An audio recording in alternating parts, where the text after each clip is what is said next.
Well, let's slowly stand up for the Pledge of Allegiance.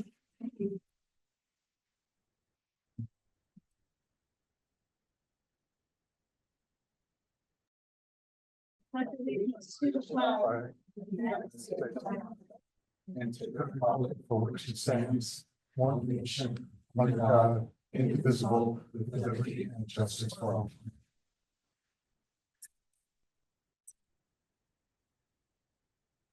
Are there any changes to the consent agenda? To the consent agenda or the overall? Changes to the overall Oh, agenda. okay.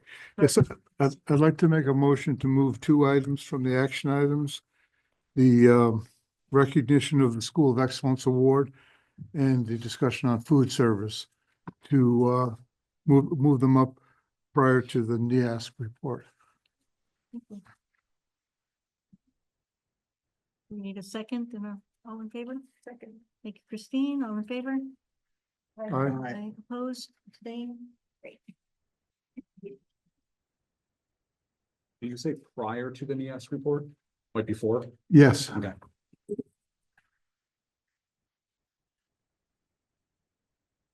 We are ready for our first session. Are we? Oh, yeah, first session of public comments. Sorry, looking over my shoulder because I wasn't ready. So we have to follow our policy for public comments. And I'm so glad we have the members in the audience who will be speaking today.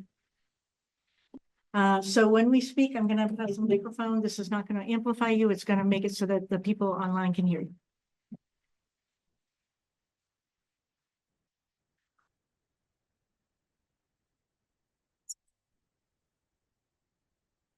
All right. Need a podium, Susan? Yes. Hi, I'm Susan Shaw Sarles of Ringe, and I'm here to speak on behalf of the Working Together for Jaffrey Ringe group, specifically an action group that has met to discuss schools as community hubs and how we can help support you in the school district to make that happen, with a community hub being somewhere where the people in both towns feel connected, feel ownership of the school, feel pride in the school. So with that, we have a proposal, and I will give copies of that to Ruben, or I guess to Lisa, or to whoever should have those. And I'm glad David Justin is here tonight, because we want to acknowledge how proud as a working group we are of Conant Middle High School being recognized as High School of the Year, and are so delighted with that. We know that represents a lot of hard work, a lot of growth, a lot of dedication, and we feel everyone in our communities should be aware of it and should feel pride in it. So we would like to propose working with the superintendent's office and/or the school board to develop some very public-facing recognition. Specifically, we were thinking of banners that could be hung in both towns in public spaces so that people driving through town, local citizens, visitors, people coming to look at real estate in town, anyone could see and recognize that, you know, our wonderful high school has been honored in this way for 2025. So I'm not going to read word by word through the proposal, but we would like to propose, as it says here, working with the superintendent and/or liaison from the school board to fund, design, produce, and install some banners, coordinating with, of course, the towns of Jaffrey and Ringe on locations and all the regulations that go along with that. And that, you know, we would love to have that implementation be sooner rather than later. We know it's a very busy time of year, but on the back of this proposal, it does say if we could have a goal of say 6 weeks of having those up and installed so that the community can see and feel the pride that we all feel and this honor.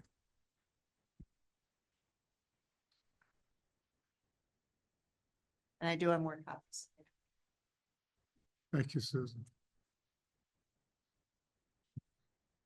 Oh, Maybe you can give this proposal was actually written by Megan Lumna, one of the members of the committee. Don't want to take credit for the write-up. Could you maybe give one to Wendy? Or Brian behind you, if that's helpful.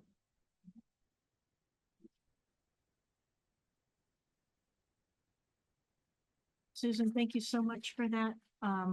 We're going to add this to our board discussion, so that'll give us some time to kind of review it.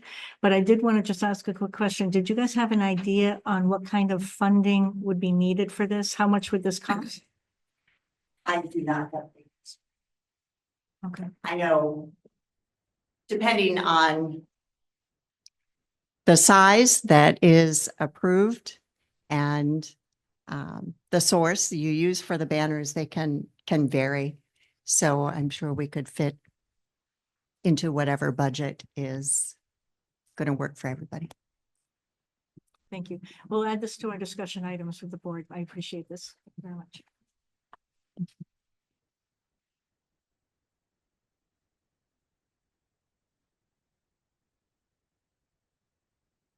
there anyone online for public comments?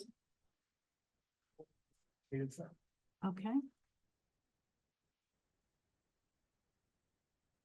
Yes, Jan Lucky, and I live here in Joffrey. And first of all, before I even start my comments, I have the privilege as a supervisor of the checklist of sitting in on your deliberative sessions. And I commend all of you for the hard work that you do and the manner in which you conduct your meetings. I'm very impressed. It's not an easy job. So that's aside from my comment on why I'm here tonight. Since I've moved into the area, I've have the privilege of working and actually being part of starting the Got Lunch program, which covers Jaffrey and Rindge. And I've also worked on the leadership team of the Conval and 68 Hours of Hunger program. Hunger and the impact of food insecurity on the kids in our community is a problem that is very, very serious, and I take very, very serious, very much as something that I believe in. Just a few facts, and I know you know them because hunger, I'm sure, is not new to the discussion. But in New Hampshire, 1 out of 9 people face hunger. 1 in 7 of those people are our children. In New Hampshire, 41.7% of the households are receiving SNAP benefits, and 41.7% of the households receiving SNAP benefits have children in them. One of the things that I've noticed, particularly this fall, was in the middle of the deliberative sessions prior to the school budget meeting, a great deal of conversation centered around the fact that test scores do not compare to other school districts. A lot was talked about staffing and budgeting in terms of curriculum and staffing, but I didn't hear very many comments on the impact of how food insecurity affects our school scores. And I think that's important. I think it's an issue that really, really needs to be addressed. Formal studies have shown it, and I can provide you with some of that documentation. I'm sure you have it. One site pointed out that teachers' observations are key to seeing it. 80% of the teachers observe the negative impact on hunger on concentration. 76% observed a decrease in academic performance. 62% saw an increase in behavioral issues, and 47% noticed that the kids were absent from school more often. Those are dramatic numbers, in my opinion, in terms of the impact of food insecurity. To me, it's imperative. I know you have addressed it. I know that there's an existence of the free and reduced lunch program. Here in the Jaffrey Rindge School District, 24.5 or 1/4 of the students are eligible for free and reduced lunches. The issue is that not all students enroll in it, and I know you're aware of that. Part of it is there's a stigma. There's a stigma to be able to sign up for the programs. Part of it is some of the parents really are not able to get those enrollment forms in place and into the school on time. The number really is not a true representation. And in terms of even showing the number, if you look at the Jaffrey Grade School, the number is 35.24%. The number in the high school is 23.21%. That doesn't mean that the food insecurity no longer exists in the high school. It's a really good indication of how the enrollment into the program exists. And then we're really not even addressing the food insecurity among the kids who are homeschooled. Recently, I became aware of the fact that even some of the kids that are purchasing lunches are having difficulty paying their bills. Every day that we're reading the news, it's becoming even more and more aware of the fact that some of the programs are being cut. SNAP program is very likely to be reduced. The economic challenges on our families are making purchasing food, nutritious food, more difficult. It's easier to buy the high carb foods. It's not so easy to buy the foods that really make an impact on our kids. Schools play a vital role. The kids are in your schools a great deal of the time. Programs like Got Lunch address after school programs. But I'm really here asking you as a school board to address the issue of food insecurity in the schools as a beginning point. I know you've talked about it before.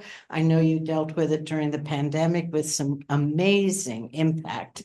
And I'm just asking that you bring the issue to the table again to be discussed. I'd just like to add that I know that there are those of us in the community that would be really glad to work with you on finding ways to bring that forward. It's not something that we're asking you to put on your lap on your own, but it's something that those of us who have been working with it can give you some feedback. We're willing to do some research and bring to life. I know today the comment, and I just heard it when I just left a meeting, we don't have the money, we don't have the money, we don't have the money. The truth is, if we have great school programs in place, if we have academic programs in place, but our kids are not in a physical or emotional state to be taking advantage of it, it doesn't help. We're not doing our kids a service. So I'm asking you to address it, and I'm also saying that there are those of us who can step forward and help you. Thank you. Before you give that back, Susan, Alicia, do you want to speak to this at all while we're in public comments? I know, that's fine. I certainly agree with everything that has said. It's an issue. It really is an issue. And it's a challenging issue, you know, but I don't think one we can ignore. Sad as someone who sees kids. If we could have. Eunice, can you, yeah. I just want to add as someone who's seen children and families benefiting from the Got Lunch program, I have great admiration for that group and all the work they do. Thank you. All right, stay. So if we have no further public comments on mine. All right, what I would like to do is, I know that we have the student representatives report. And so what I'd like to do is go to that. And then I'd like to talk a little bit more about the food service using the notes that I've shared with Wendy and Ruben. I would love it if the audience stayed for that discussion to be part of that, if that's okay. All right. Welcome, Jaden. Thank you. I don't have very much for you guys today. I do have a lot of things that have been going on, events wise and upcoming, and just incredible opportunities. We're reaching the end of the school year. I like to call it field trip season. And especially with it being my senior year, I'm really, really, really looking forward to it. So the, first off, the capstone showcases have begun. I presented my senior capstone on the first, available date. It was a much better environment than I had initially anticipated. At first it was kind of, we didn't know who was gonna show up, but eventually some incredible staff and admin kind of filed in and just they heard everybody out. It was a really nice environment, and it felt very it felt like more of a conversation, which I really liked. And so it's way less anxiety inducing than a formalized presentation in front of a panel. So I really appreciated that. You can kind of bring your own design to it. There's a fundraiser coming up for CMHS at Alltown. There's specific car washing objectives there for fundraising. I'm not exactly sure how that technically works, but go to Alltown, get your car washed May 24th and May 25th. That's all I'm saying. Prom was 2 days ago. The class of 2026, the junior class hosted it. It was a very nice environment. I will say it was a little small. It was a little warm, but that was also partially due to the wonderful weather we had on Saturday, the amazing thunder and lightning and all that fun stuff. But the environment was really nice. And I love receiving that end of the year feeling with that prom. Class of 2025 graduation week is up and out for anybody who's wondering about it. If anybody has any graduating seniors or just wants to help out, feel free to contact the senior class advisor, or anybody else for that matter. We all know where to point you to. Last week we had a fun visitor. We had a children's author, Jarrett Koslostika, maybe? Yeah, close. Hope he doesn't see this. But he was incredible. He had a very influential and inspirational speech, just kind of about his upbringing and how he utilized his past experiences and hardships to kind of help him propel himself into his aspirations. And it was very nice. He did a book deal. He took selfies with some students or learners who definitely did not have their phones on them. But it was just a really nice environment. I underestimated how nice it would be. It was just like, oh, another assembly. But this one was not one to miss. He has some pretty notable children's books out there. The Lunch Lady series, which I found out her character is up at Logan Airport, which is super cool. I did not know that. It's right next to the Cat in the Hat and the Very Hungry Caterpillar. Like, those are the greats. Like, I know that. I'm in early ed. I know those are the greats. And the fact that he's up there, that's pretty impressive. So it was an honor to have him. There were also some good opportunities for staff within the district. I'm sure you guys saw on social media, whether it be Facebook or Instagram, all the congratulatory posts about staff being awarded with post-baccalaureates or postmasters, licensing and certifications. It's incredible that we have a staff who is so driven to making they're still willing to learn more. They're not reaching the ability to teach and then just kind of doing the same thing for the next 40 years of their life. They're still growing and they're still learning and they're still adapting in order to help us even more, which I love. One of the teachers who took up one of these opportunities was my very own Spanish teacher, who has been very, very excited about all of the exchange student programs that we've been hosting this year. We have been given this incredible opportunity first with the exchange students from Spain, and now with exchange students coming in for a few weeks from France. They are the life of the party. Let me tell you, you should have seen them at prom. There was a big dancing circle and there was a tunnel. They were having the time of their lives, and if they weren't, they fooled me. But yeah. And then next, which was a shock to some, my little cameo in Annie, along with several others at the table.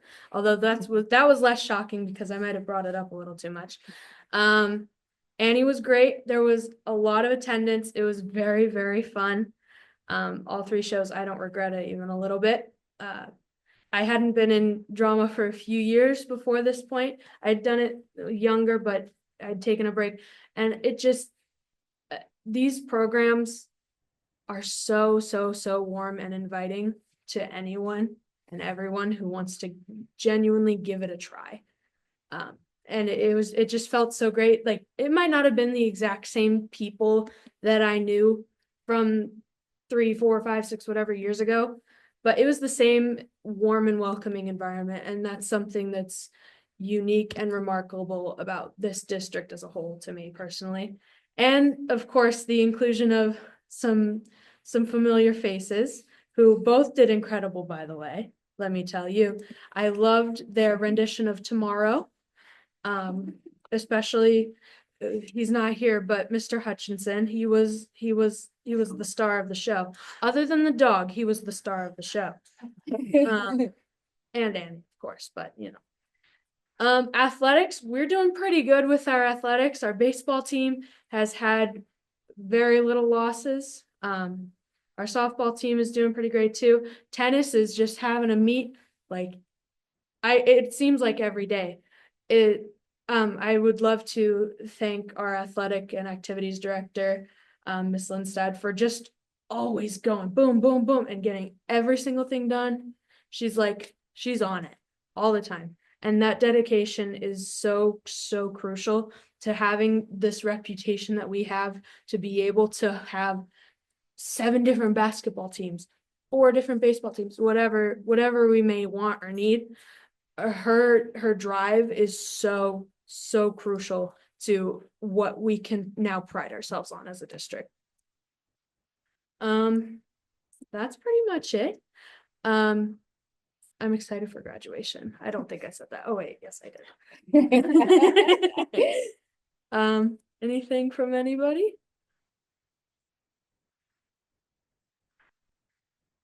Thank you, Jaden. That was awesome. Thank you. Very good. Thanks. Thank you. Will you be here at our next meeting, do you think? Yes, I will. That will be my last meeting before I graduate high school. So I will no longer be a student in order to represent them. So stay tuned. Have a good night. You too. Thank you. Thanks, Jen. Thank you. All right, if we could move to a discussion on action item for the food service. Ruben, could I have the projector for a moment? Yep.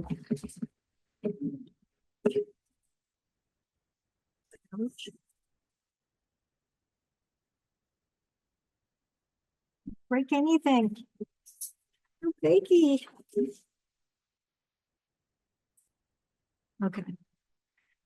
So when I learned that Eunice would be coming from the Got Lunch program, and we'd all been thinking about the Abbey Group's presentation last week and our discussions, we have been struggling with how to make sure our kids are fed and all the dominoes that when they're not fed appropriately occur in our grading and in our school health and in our culture. And just best practice.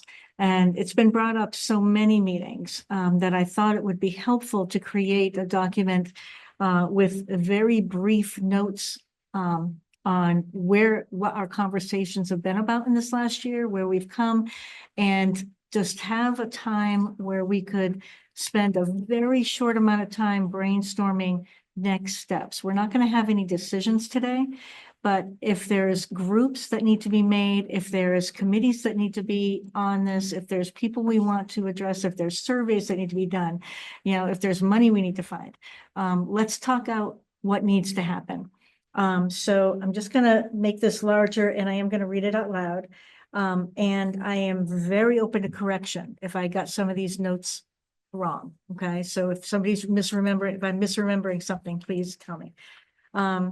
Post-COVID, and I just want to pause here. You had mentioned the grading, and I'd thought a lot about that finding, Eunice, you had mentioned that, finding statistics showing that when kids have free lunch, which happened during COVID, do we have proof that the grades went up? We really don't, because standardized testing and all testing was very skewed during COVID. There was much, very, very, very different. That was a very different time. So even though we had free lunches and kids were being fed at that time, we really don't have accurate knowledge that the kids tested then. So we really can't go to that area, as far as I know. So post-COVID, our district changed food service providers to the Abbey Group, resulting in increased financial accountability, healthier food quality, and partnerships with local food producers, just to name a few of the benefits that we got from that partnership. In 2024, the business office brought to the board's attention a lack of clarity in our system of notification to families of school lunch debt. This was addressed through policy EFAA, which is attached. It's a long policy. I really recommend everybody read that policy. And approved by the full board and made available to the public in August 2024. Some issues of concern that we have. Sorry, hang on. Sorry about that. One moment. Okay. Administration, multiple administration has noted that there are learners at the high school and elementary schools that are sometimes discouraged from eating school meals due to a perceived anxiety about increasing debt. David, I'm seeing you're nodding your head, so that's an accurate way of documenting that. Okay. Another issue concern is the Abbey Group noted that the middle school has the least learner participation for lunch and breakfast. Nodding again, okay. The Abbey Group at the May 5th board meeting wondered if this is in part due to a limited breakfast availability due to the schedule. Currently, the high school breakfast is available through the first periods of the day to accommodate more flexible arrivals. The middle school learners don't have that option. It was just what they had wondered. So we don't know accuracy. It was just something they put out there, so I put it in. The Abbey Group also noted that the 25-minute lunch includes recess, which can become a priority over eating for the middle school learners in particular, that they want to get outside with their friends. That sitting down and eating lunch is not the priority. Just saying. Okay. So I included a schedule that is available on the student learner handbook of what a middle school day looks like. It has 8 periods of the day. And at the same time as the high school mentoring, middle school has a mentoring as well for that 20 minutes. All right. Then some more information. Again, no solutions, I'm not trying to connect dots. I'm simply putting out what we've been learning. So one of the questions that has come up many times that we've talked about is New Hampshire is one of the few states in New England that does not offer free lunch. Maine, Vermont, and Massachusetts, and I'm thinking Connecticut, but when I looked it up, I couldn't find confirmation that Connecticut did. I did find confirmation that Massachusetts, Vermont, and Maine offer statewide free meals, both breakfast and lunch, to all public school students through a combination of state funding and the USDA community eligibility provision. And I did find the document saying that Vermont allocates statewide over 23 million last year toward funding school lunches as a supplement to the CEP community eligibility provision. So the community eligibility provision is a non-pricing meal service option for schools and school districts in low-income areas. CEP allows the nation's highest poverty schools and districts to serve breakfast and lunch at no cost to all enrolled students without collecting household applications. Instead, schools that adopt CEP are reimbursed using a formula based on the percentage of students categorically eligible for free meals based on their participation in other specific means tested programs, such as SNAP and TANF. That's directly from their website. So also from their website, there is a very helpful document that shows all of the, you can set it by state. This is a nationwide program. It is, you can filter very quickly by state and then by school. And as you can see, what these items here are, this empty item is schools that are currently eligible. This item is schools that are near eligibility. And these two are schools that are that are using it. And so last year, this is for next year. This is all based on documentation that the district has to send to the USDA. And they calculate this. This is, nobody's applied at this point in this realm. So what this looks like is, for next year, Jaffrey Grade School is near eligibility for CEP. Last year, both Jaffrey Grade School and the middle high school were near eligibility. They show you the previous year on the website. And so if you look at this website, and I hope people do, it was a lot of really good information, including the schools around us that are using this. So Keene utilizes this, Winchester utilizes this. And so there are schools in the Keene district that give free lunch to their kids and free breakfast. And it's, I believe it's a 3-year commitment through the program.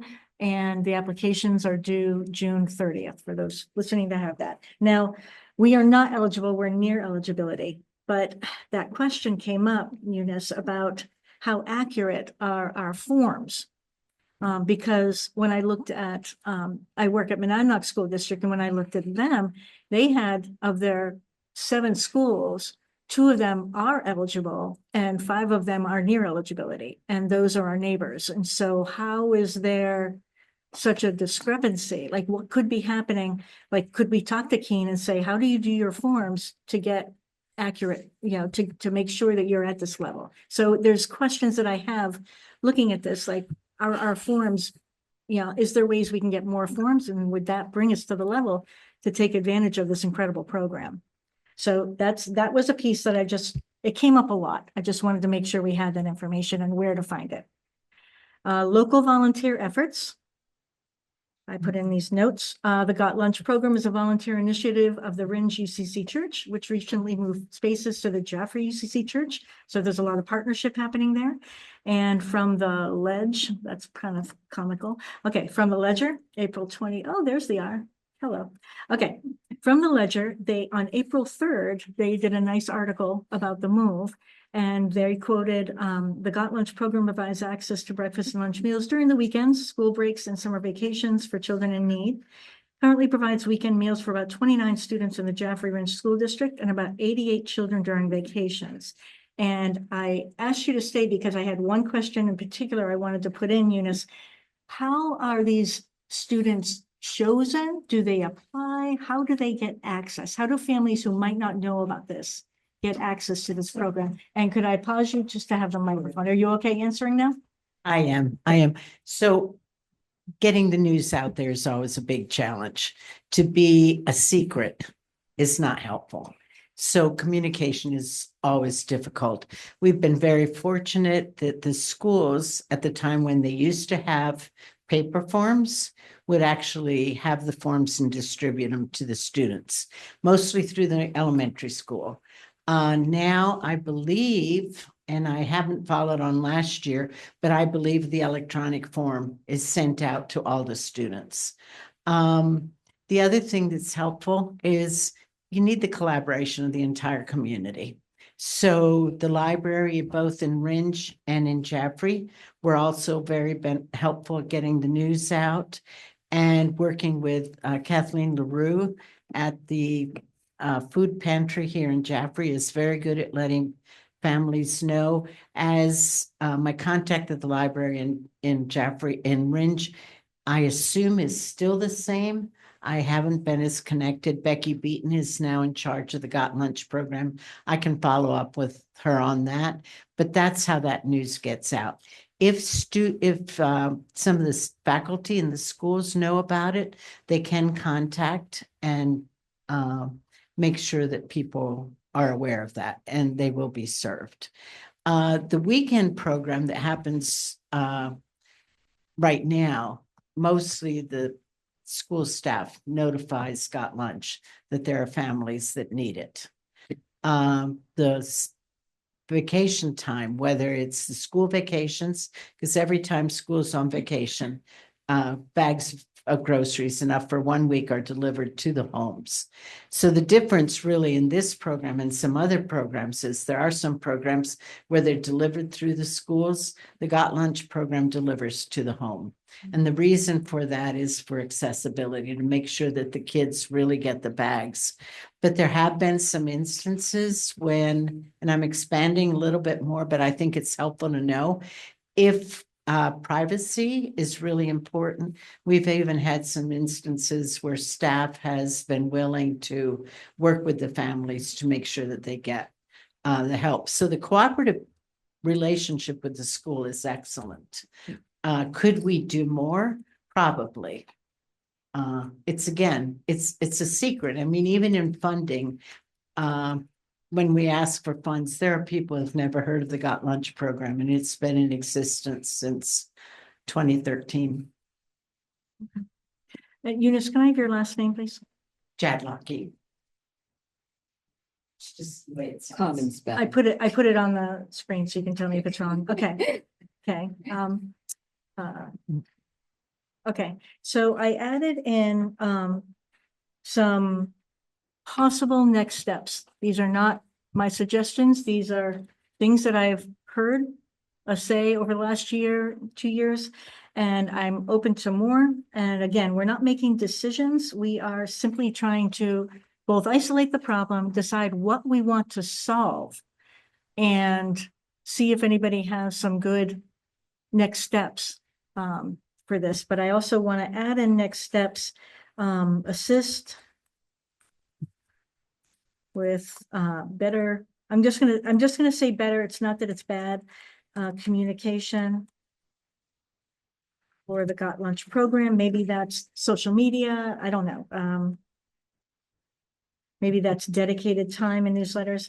So one next step, should policy EFAA be adjusted?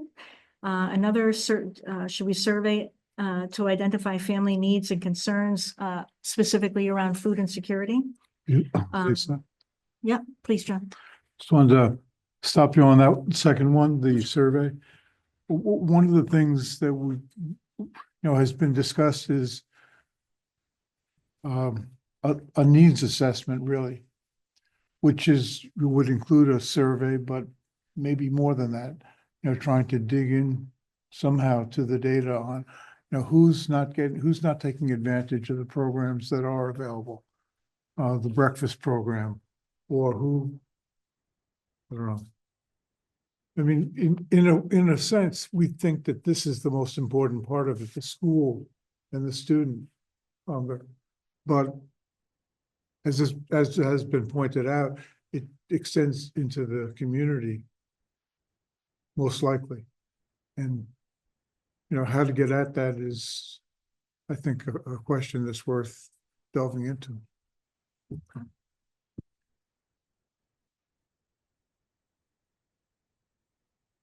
Okay.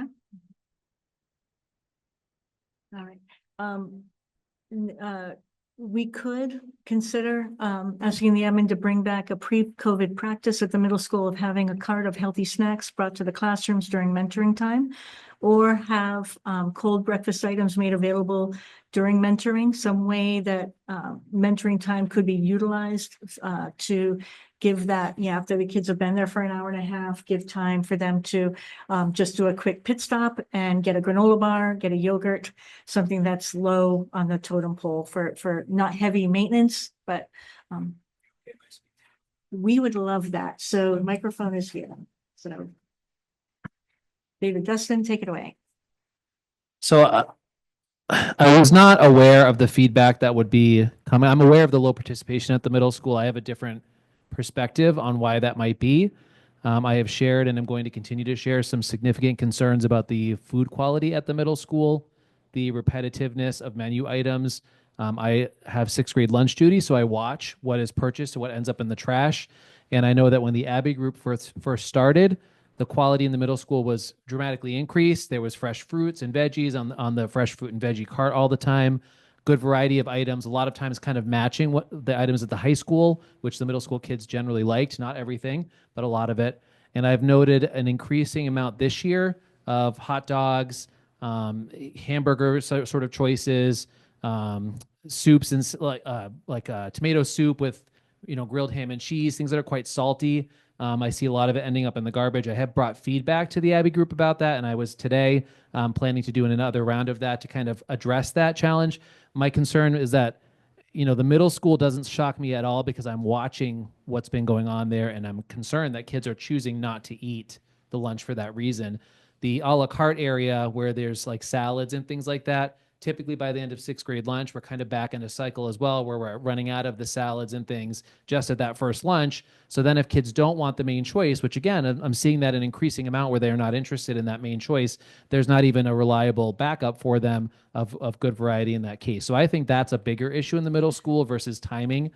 Being on lunch duty, I'm very clear about lunch being a certain proportion of the time, and kids can continue eating up until almost the end of that 25-minute chunk. And they're usually done and through the line within 10 minutes, if even that long. So I just don't think it's necessarily a timing piece with the lunch. In terms of the breakfast, most of our middle schoolers take the bus, or a good portion of them. So they're here and in the doors by 7:15, which gives them a large chunk of time in the cafeteria, which most of them who want breakfast do get it. But I have a similar kind of food quality concern there. A lot of donuts, a lot of things that are probably not the best options for middle school breakfast. And I've noted a decline in that way. And we do at mentoring already have snacks that we walk around. I purchase large quantities of them every couple of months. They're available in the perch. They're available in counseling. A lot of teachers have them in their drawers. So we do kind of have some of those practices also. It's a great idea to do more of that. But I think, attacking that middle school problem at the source of the food quality and making sure there's good variety, healthful options, that it's easily grabbable for kids when they are trying to get it in the morning and also at that to-go station at lunch. I think those are really common sense moves that can increase participation back to levels that we saw when the Abbey group first came in. I think their concept is really sound. I just think the middle school execution has not been what we would probably want to see to sustain kids spending multiple dollars on lunch in particular. So I'm actually really glad this came up. It saved me one email today about this. I have some photos and things that I was planning on attaching to keep the conversation going, but I think there is definitely room to improve access in that way for kids. Thank you. We're not And- solving anything here except, wow, it's really nice having you guys right here for this discussion. So what I wrote is David is working with the Abbey group to create a more sustainable model. Is that safe? Okay, good.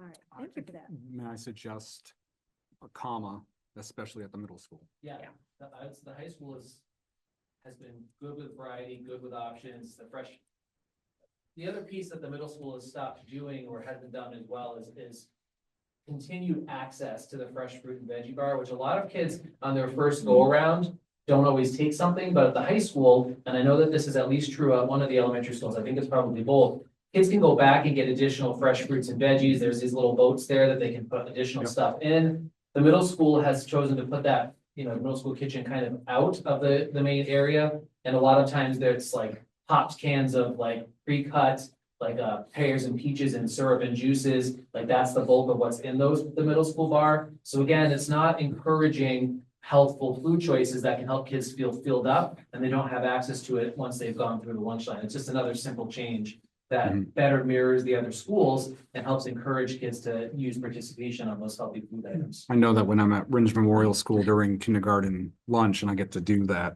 lunchtime, I get to serve them there. And so those carts are, I think I've done it at Jaffrey once, but I don't seem to hit the lunchtime there. And so that I didn't even think about that, but that is absent from that area. Yeah. Yeah. And again, the Abbey group's concept. And they are really cut, solid. all the vegetables are cut. They have a variety of like 5 or 6 different vegetables in that area. With, of course, ranch dressing. Yeah. I mean, today's a good example. Today's lunch at the middle school was hot dogs, like frozen French fries heated up in the oven. So most kids had a hot dog and then the frozen French fries on their tray. Some kids scooped some like a kind of mushy pear on their plates. Some kids had baked beans, but most didn't. Another lunch I've seen a lot that kids don't seem particularly interested in is like macaroni and cheese with a piece of cornbread on it, and that's like the lunch for the kids. So there's no color variation, there's no attempts to kind of expand the palette of options. At the high school, it's a complete different universe. Today was like a pulled pork kind of chip dish, and the kids liked it. They do ramen sometimes at the high school. They've got different options, even with the main meal, and there's a whole different variety there that gets kids interested in the meals. But what I described today at the middle school is unfortunately fairly common now, where it's one color palette, very similar kind of food choices, not always the most healthy. You know, we have a corn dog with French fries from the freezer. It's like that stuff, and kids don't love that, and it becomes boring to them. No, I didn't hear you say. Can I ask a question? I guess we just had the Abbey group in, I think, at our last meeting, and I think they touched on this a bit, if you listen to them, in that. To me, I got the impression what they were saying is that they started out a certain way, but due to like feedback from, I don't know whether it's sales numbers, survey numbers, they've changed things a bit in the middle school. And I guess I'm curious what they've said to you if you've already addressed them, but you don't need to share completely, but do you not agree with that? They didn't eat the healthier foods? I think that when the healthier foods are more accessible to kids and are encouraged, I hear conversation at the register sometimes with sixth grade lunch where a kid doesn't come through with a fruit or vegetable, and it's either one of two things that is said to them by the kitchen staff. Either, well, I'll let it go this time, just make sure you have a fruit or vegetable next time. So it's kind of a dismissiveness, or you have to have something. So today one kid went and got one little canned pear and plopped it on their tray, and then the person let them through. So there's a dismissing of the healthy food choice in that case as I have to do this versus an encouragement to try it or making it accessible. I know that at RMS, they put like the ranch dressings and things right there with the veggies and kind of encourage kids. They might have lettuce there as well, encourage them to try those things. At the middle school, that any like dressings are way off on a condiment rack somewhere else. The kids don't see it. There's not that same connection or encouragement. So that has not been my observation. What I have observed is as the food quality and variety has declined, the amount of kids getting in line has also declined, and the amount of food going in the trash has increased. I don't sit there and measure it with a bucket. I certainly could do that, but I just observationally, the amount of kids is noticeably lower many days now than it even was back at the beginning of the year. And certainly less than last year when the Abbey group started. There'd be times when there would be lines all the way down the hallway pretty much every day, and I almost never see that at sixth grade lunch anymore. It's pretty rare. And staff there was an uptick in staff purchasing lunch. I had never bought lunch from the middle school. I was doing that over the last year and a little bit in the fall. But even some of my teachers who work in the middle school have started to make their way over to the high school. And then they're coming back with food items because, again, they're seeing food options that they would not select for themselves or that just don't look as appetizing as they did before. So I think that's just my observation. I hear kids talking. I didn't know that the middle school was officially the lowest participation rate until you said it tonight, because I wasn't at the last meeting, but that doesn't surprise me, given what I observed. Okay, thank you for that. Yeah. We have, if the board is amenable, Nicole Fraley from the elementary school is online and raised her hand to chime in as well. I don't know if we need to wait until our communication person comes back. Are you here? So we're ready to listen to Nicole when you're ready, okay? While we're waiting, I just, David, your comments are so depressing. I mean, Nicola. that's exactly like the opposite of how they presented. When we were choosing them, I mean, they specifically talked about like not providing donuts and hot dogs all the time, and so hopefully it can evolve back in the correct direction, because I believe that kids want to eat healthy food. I see it all the time. I think kids want to eat colorful food. And I guess I reject the premise. And I would like to add in while we're waiting for Nicola as well, to have the setup. And thank you so much. Last minute. That as school board chair, I believe I can speak for the board that we do not wish the principal of CMHS to start weighing the trash cans. Just want to put that in there. I appreciate that. I really looked today because I was curious a little bit. I was, like I said, I was getting ready for trying to have another round of conversations. This is an important topic for me as well, because you can watch kids who don't get a good healthy lunch and you see them in the afternoon and the crash is very quick. We're trying to get kids to continue to be consistently engaged. We're asking them to do a lot of really high level stuff, both with Eureka Math at the middle school and with Win Wisdom, as well as all their other disciplines. So I hate watching kids not eat or take 2 bites and throw it in the garbage. I think it's wasteful, but it also means that now they're not set up well for the afternoon. And I was really excited with the Abby group. I sat with the person when they came on board, was very clear about what I had observed at the middle level in particular, but throughout the building. And we did have a good start last year. It was a slow decline, maybe the second half of last year, and then it's really accelerated the last 3, 4, or 5 months, noticeably so. And even just going and clicking on the menus online, you can see the nutrition information. There's a sandwich option this week that has 1,500 grams of milligrams of sodium just for the sandwich that's on the menu. There's no way that that's meeting dietary kind of recommendations, but it's smacked on the menu. You can just look at it and look. And again, these are, I'm saying this to you in public because I've already had initial rounds of this conversation. And I think it's an important part of this dialogue when we're considering access to healthy, good food that also helps kids feel ready to learn, but teaches them the importance of making good food choices. I absolutely echo the idea that the school has to be at the center of doing that. And starting the day with a donut and then having a 1,500 milligram sodium bomb at lunch, those are not food choices that set kids up for good success. So it's all public information, and I'm really passionate about getting the middle school to look more like the high school in the sense of lunch, because the high school lunches are what the Abby group told us they would be. The middle school is where we've really seen a slip. And I think the Abby group premise is exactly spot on. I just don't know how to help get the middle school and back to a place where it's meeting that potential. It certainly is not. Thank you so much for the honesty there. Is Nikki ready? Great. Hi, can you hear me? Yes, thank you so much for coming in, Nikki. Thanks, Lisa. I wanted to echo kind of what David said, but I would say, I know he's spoken a little bit about what lunch can look like at RMS. And I feel like at RMS, the Abby group really is, particularly with lunch, really is following sort of what they had intended to do. So like David said, the salad bar is pretty spectacular, and students have open access to that so they can return as many times as they like. And students at all grade levels, kindergarten all the way through 5th grade, make a routine habit of visiting that multiple times during lunch. I think to his point as well, breakfast is an area for growth. There's a lot of what I call breakfast cake. So, various kinds of donuts or muffins or breakfast cake. So there is an opportunity there. But I do think that some of the numbers at the middle school, particularly in 6th grade, may be particularly low because students are coming out of the 2 elementary schools having a different experience and then experiencing the middle school lunch and being disappointed because they have had the experience of something else, whereas students in the older grades haven't had that experience yet because it's only our 2nd year with the Abby group.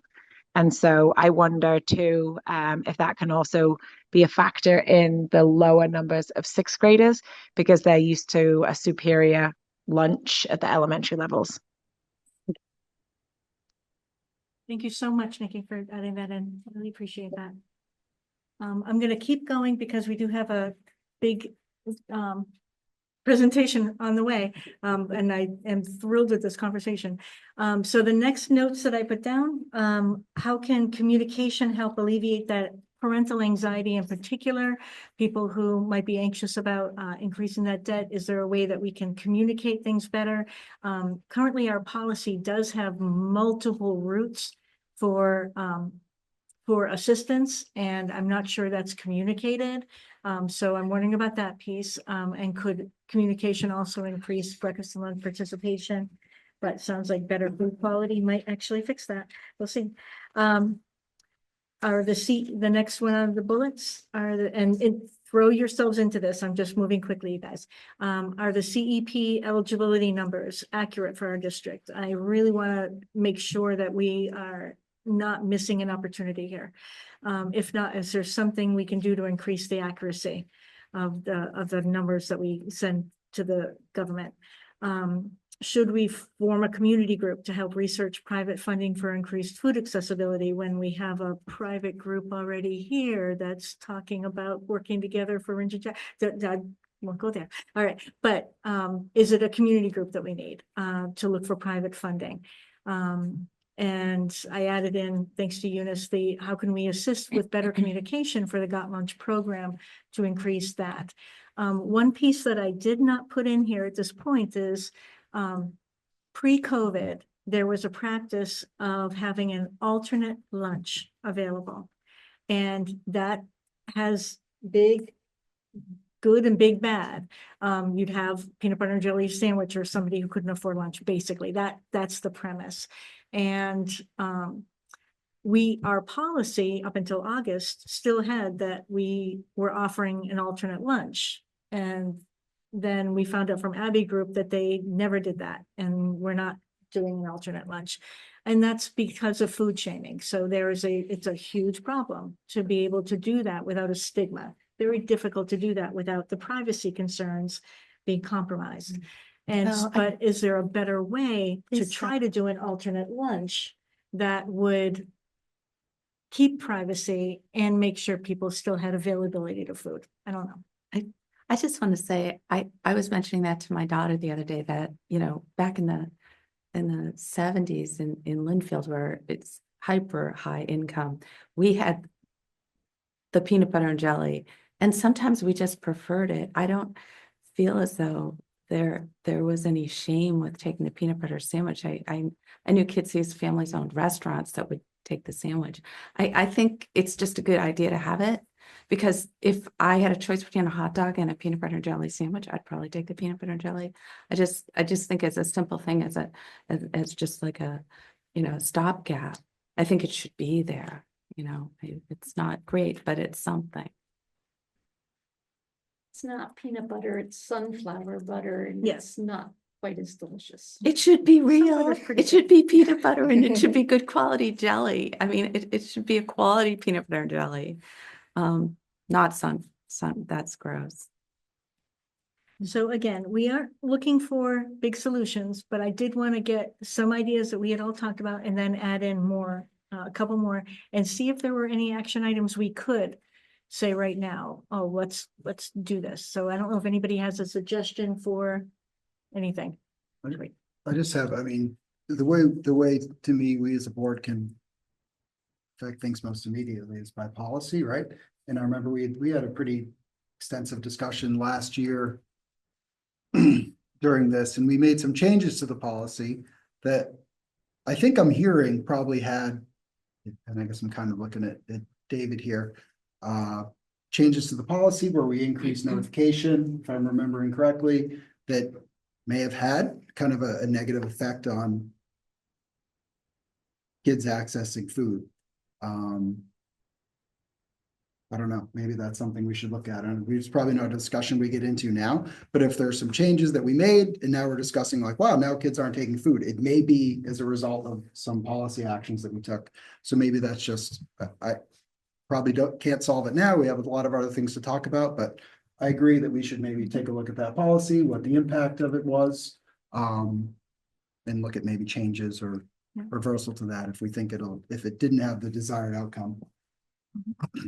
I guess I would like to caution that it was passed in August. It's a new policy. What that policy solved, and the board knew full well the consequences of tightening the communication piece, was we were losing over $50,000 a year in unpaid lunches. And it was such an amount that really looks like it has been addressed by making a transparent, very clear policy that now goes through the handbooks and now is communicated. So although I put policy first, and although that drives these, I'm not sure that can be first. I think any changes we do to that, I don't think would address the other changes. I think it would open up more confusion in finances. And so if there's a way to finance, awesome. Like if we wanted to change the policy and say, we are not going to send any letters home to parents, like, which is basically what was happening. We're not going to tell parents that their account's overdue. Then is there some way we can fund that money and know, okay, we have these private funds, we have these private donors who are going to dedicate $50,000 so to cover those unpaid lunches, and people don't have to deal with that. So that might be a way of doing it, but I'm not sure we can start with policy because policy is doing what it's supposed to do. Yeah, but I think it's appropriate, once you make a big policy change, to review the impact of that and decide whether it had the impact you want. And There might be a discussion around, is that $50,000 worth what we're talking about here? I think it's appropriate. Lisa. I want to I'd chime like in that. for a Go second, ahead, please. go for it. Go, sorry. The way things were running before, we changed the policy, is that if a student had drained their lunch account, the parent did not get notified. Right? Now we have a list of very severe consequences, including the possibility of being taken to court. Right? So it isn't a question that I have is, now the parents know that their kids are in debt or their lunch accounts are close to zero, is that why they're paying? Right? There are some parents who are afraid, right, that they don't have the money. They're telling the kids don't get lunch. But also there are people who just did not know that their kids' lunches were running low. And that's why we got the $50,000. Like, it is possible that my kids' lunches got low and I just never knew. I mean, I think Kim McCoy said the same thing. Like, you just didn't know. You didn't know if your senior is taking lunch or not taking lunch. You don't have that conversation with them. So it could be that we, to Chris's point, have we taken things too far? And that's where the review would come in. Not that we're going to do that tonight, but that's. Can I chime in? I'm hearing a lot of good points here, and I think we have to kind of, get a hold of all of them. I think you're right, Lisa. We can't go back and say, oh, that money doesn't matter, or let's stop doing that. But we do have to take a look at what's the impact. What are the possible solutions? You threw out a couple of ideas there. I think we should look at them, but then we should look at other ideas too. From a money point of view, that $50,000 sounds huge, except it only amounts to 1/6 of 1% of our school budget, our $30 million school budget. And so if the result of it is that a certain portion of our kids are not learning in the afternoon the way we want, I mean, we just, there's no simple answer, but I think if we revisit all this and keep it on our agenda, I think we'll find some improvements. Yeah, and I pretty much, I was going to say similar to what Christine said. I think in that $50,000, there are probably a lot of parents who just didn't know that the kid had overspent. And those parents are more than willing and able to, pay back the money. But if there are problem families that clearly the kids need food and, it's very stressful for the family, that's where David comes in. Like, maybe, we can just behind the scenes make sure that these kids get the food and their parents don't get hassled about it. I mean, it's just, it's hard because, you have to make policies because we're a school district, but you just don't, you need to, you need to be kind of, delicate about it and make sure that kids that really need something, and have parents that might get super angry if, they buy a lunch. You got to make sure those kids get help and get their food, and that we don't leave money on the table from families that want to pay their kids' school bill. So maybe we can reduce the 50 to 20, All right. Really want to thank you guys for the conversation. I do think if we can look at you know, maybe ask the admin to look at how they communicate specifically the Got Lunch program as summer's coming. I think it said, the paper said 88 kids, so it goes up dramatically for this summer. I will wonder if there might be any change in that, since we're not offering summer academic programming, if that might alter those numbers. That will be an important thing to watch.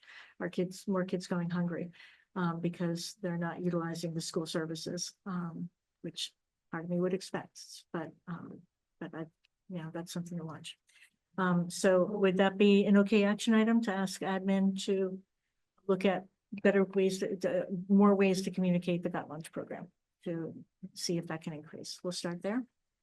And I thank you very much for having the discussion. I know it's not new. Thank you for continuing to look at it. And just like your proposal offered community involvement, I think this is very much a place where the community can step in and help you or support you in the process. Got Lunch is one of the programs, again, as I mentioned, and there are programs that maybe can come to step forward to make sure that we can address it.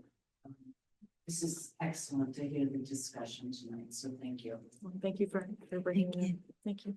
Yeah, and I'll just say that for David, I know you weren't here, but like we told the Abbey group when they were here that we appreciated the fact that they weren't backsliding on quality. I think I said the same thing, said those words or something similar, that like, because they were hinting at like, oh, we could do this to get numbers up. And I think that most of us here agree that that's not what we want. We told them that. And so I think, as Christine said, we're a bit disappointed to hear that, that the reality isn't maybe exactly what they're presenting. And personally, if two schools are having a high quality lunch, in the opinion of their administrators, there's zero reason why the third one shouldn't. Okay. Thank you, guys. I think we're ready. Ruben, I'm going to hand you back the fob here. Okay.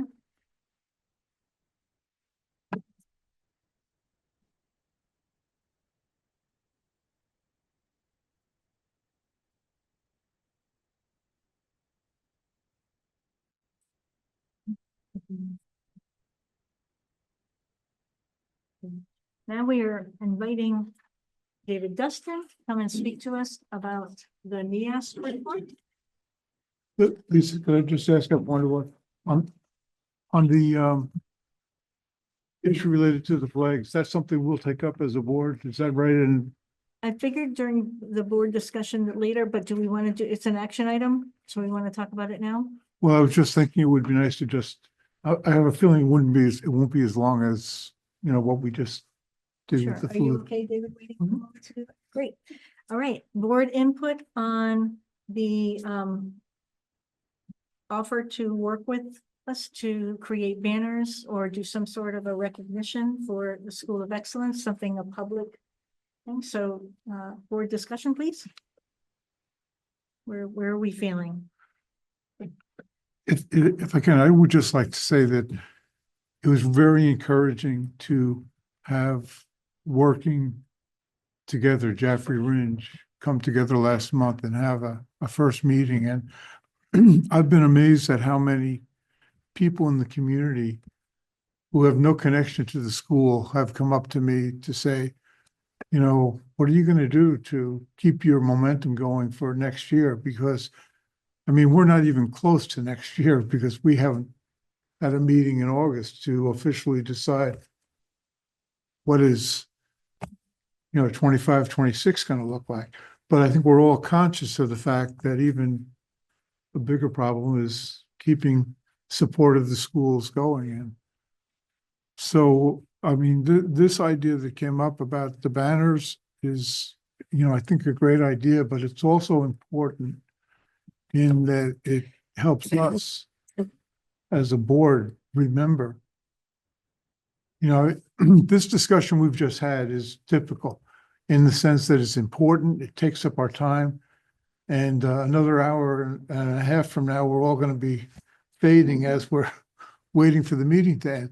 So it's hard to keep momentum going on things like working together, Jaffrey Ringe, and it's pretty important. if we don't do it, we're gonna be, you know, in worse shape next March, so.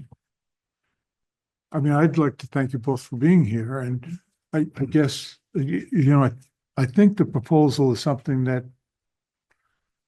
you know, is gonna have good support. The question is, how are we gonna fund it, and And who will Yeah. lead it up, like who? yeah, will- and how do we get it done in 6 weeks? Yeah, so. Yeah.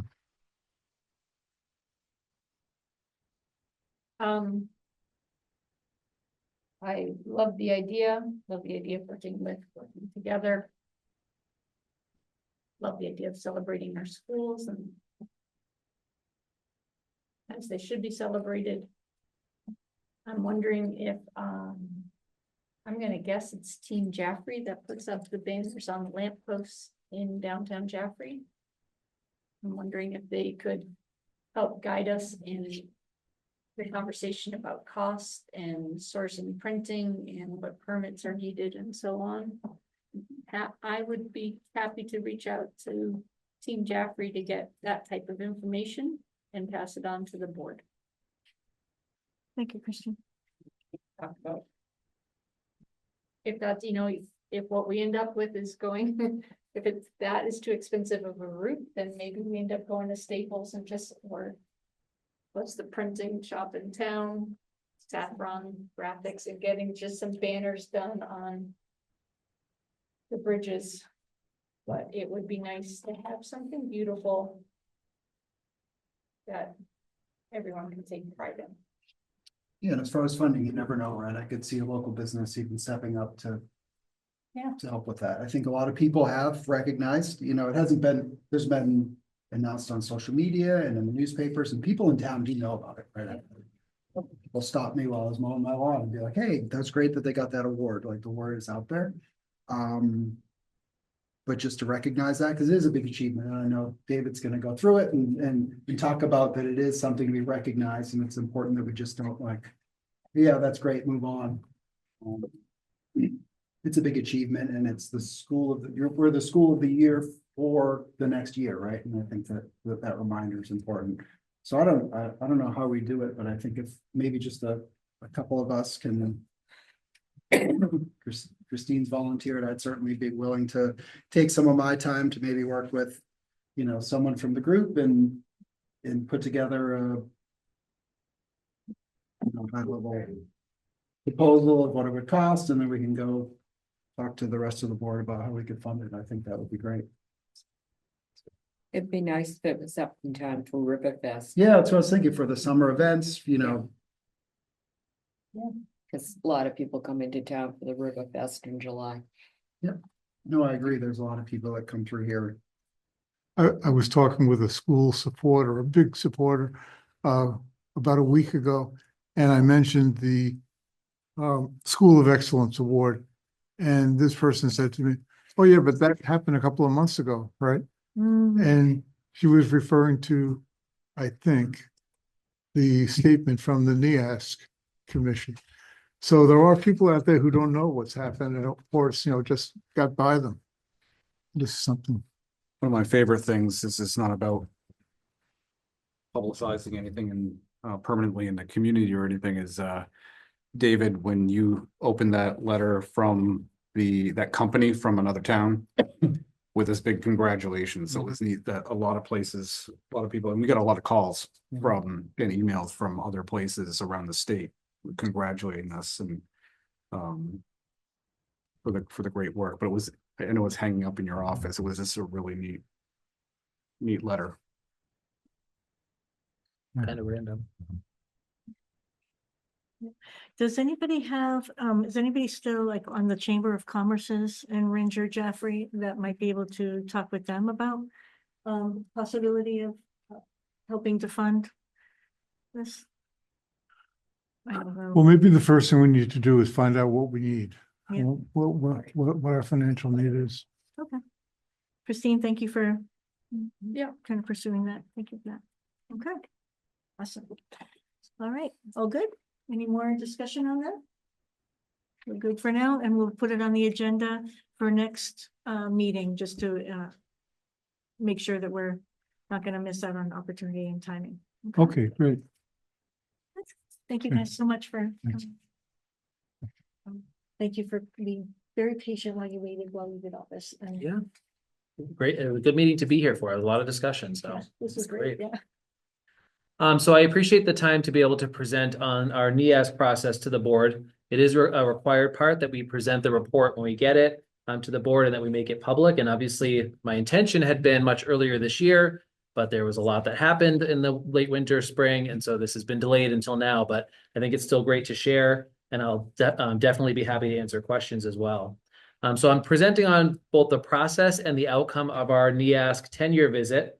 And we can just start by going to the next slide that kind of covers the areas that the visitors look for. NEASC standards come in 5 areas: learning culture, student learning, professional practice, learning support, and learning resources.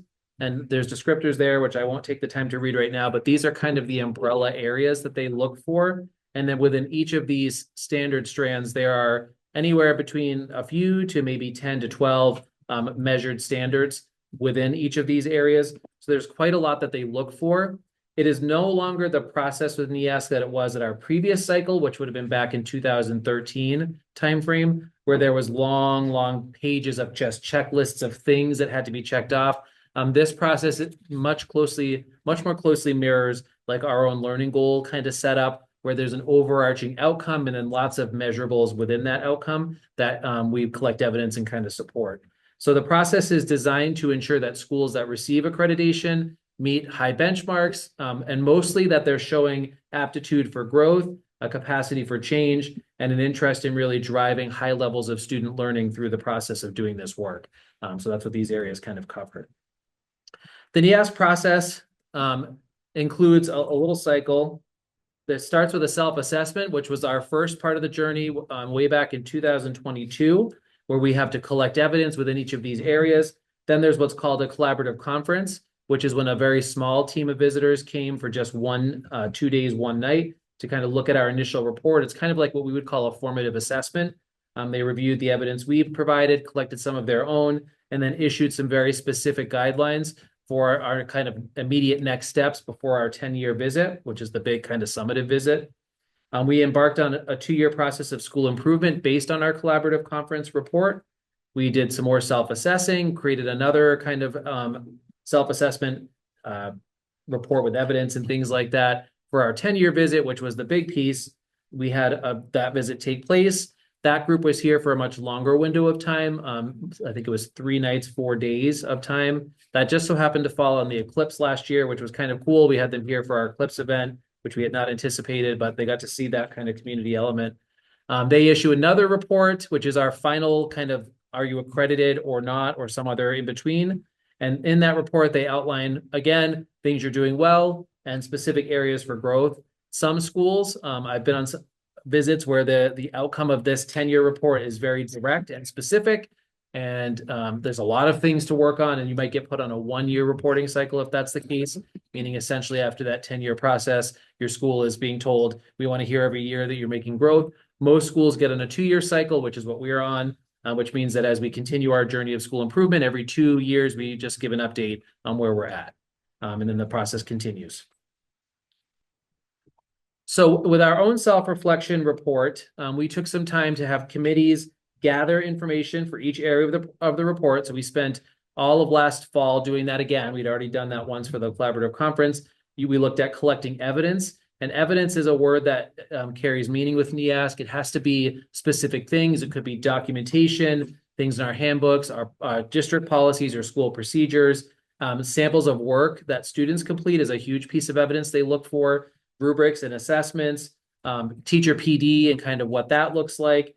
Summarizing the findings is the third step. And again, in each rating that we give ourselves on these standards, we have to incorporate significant evidence to support the rating. Otherwise, the visiting team may not concur with that rating.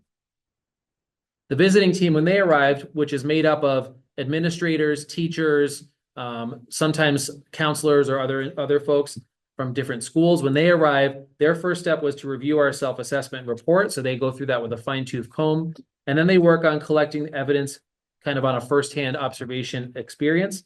That includes going and looking at our website, going and collecting tons and tons and tons of classroom observations.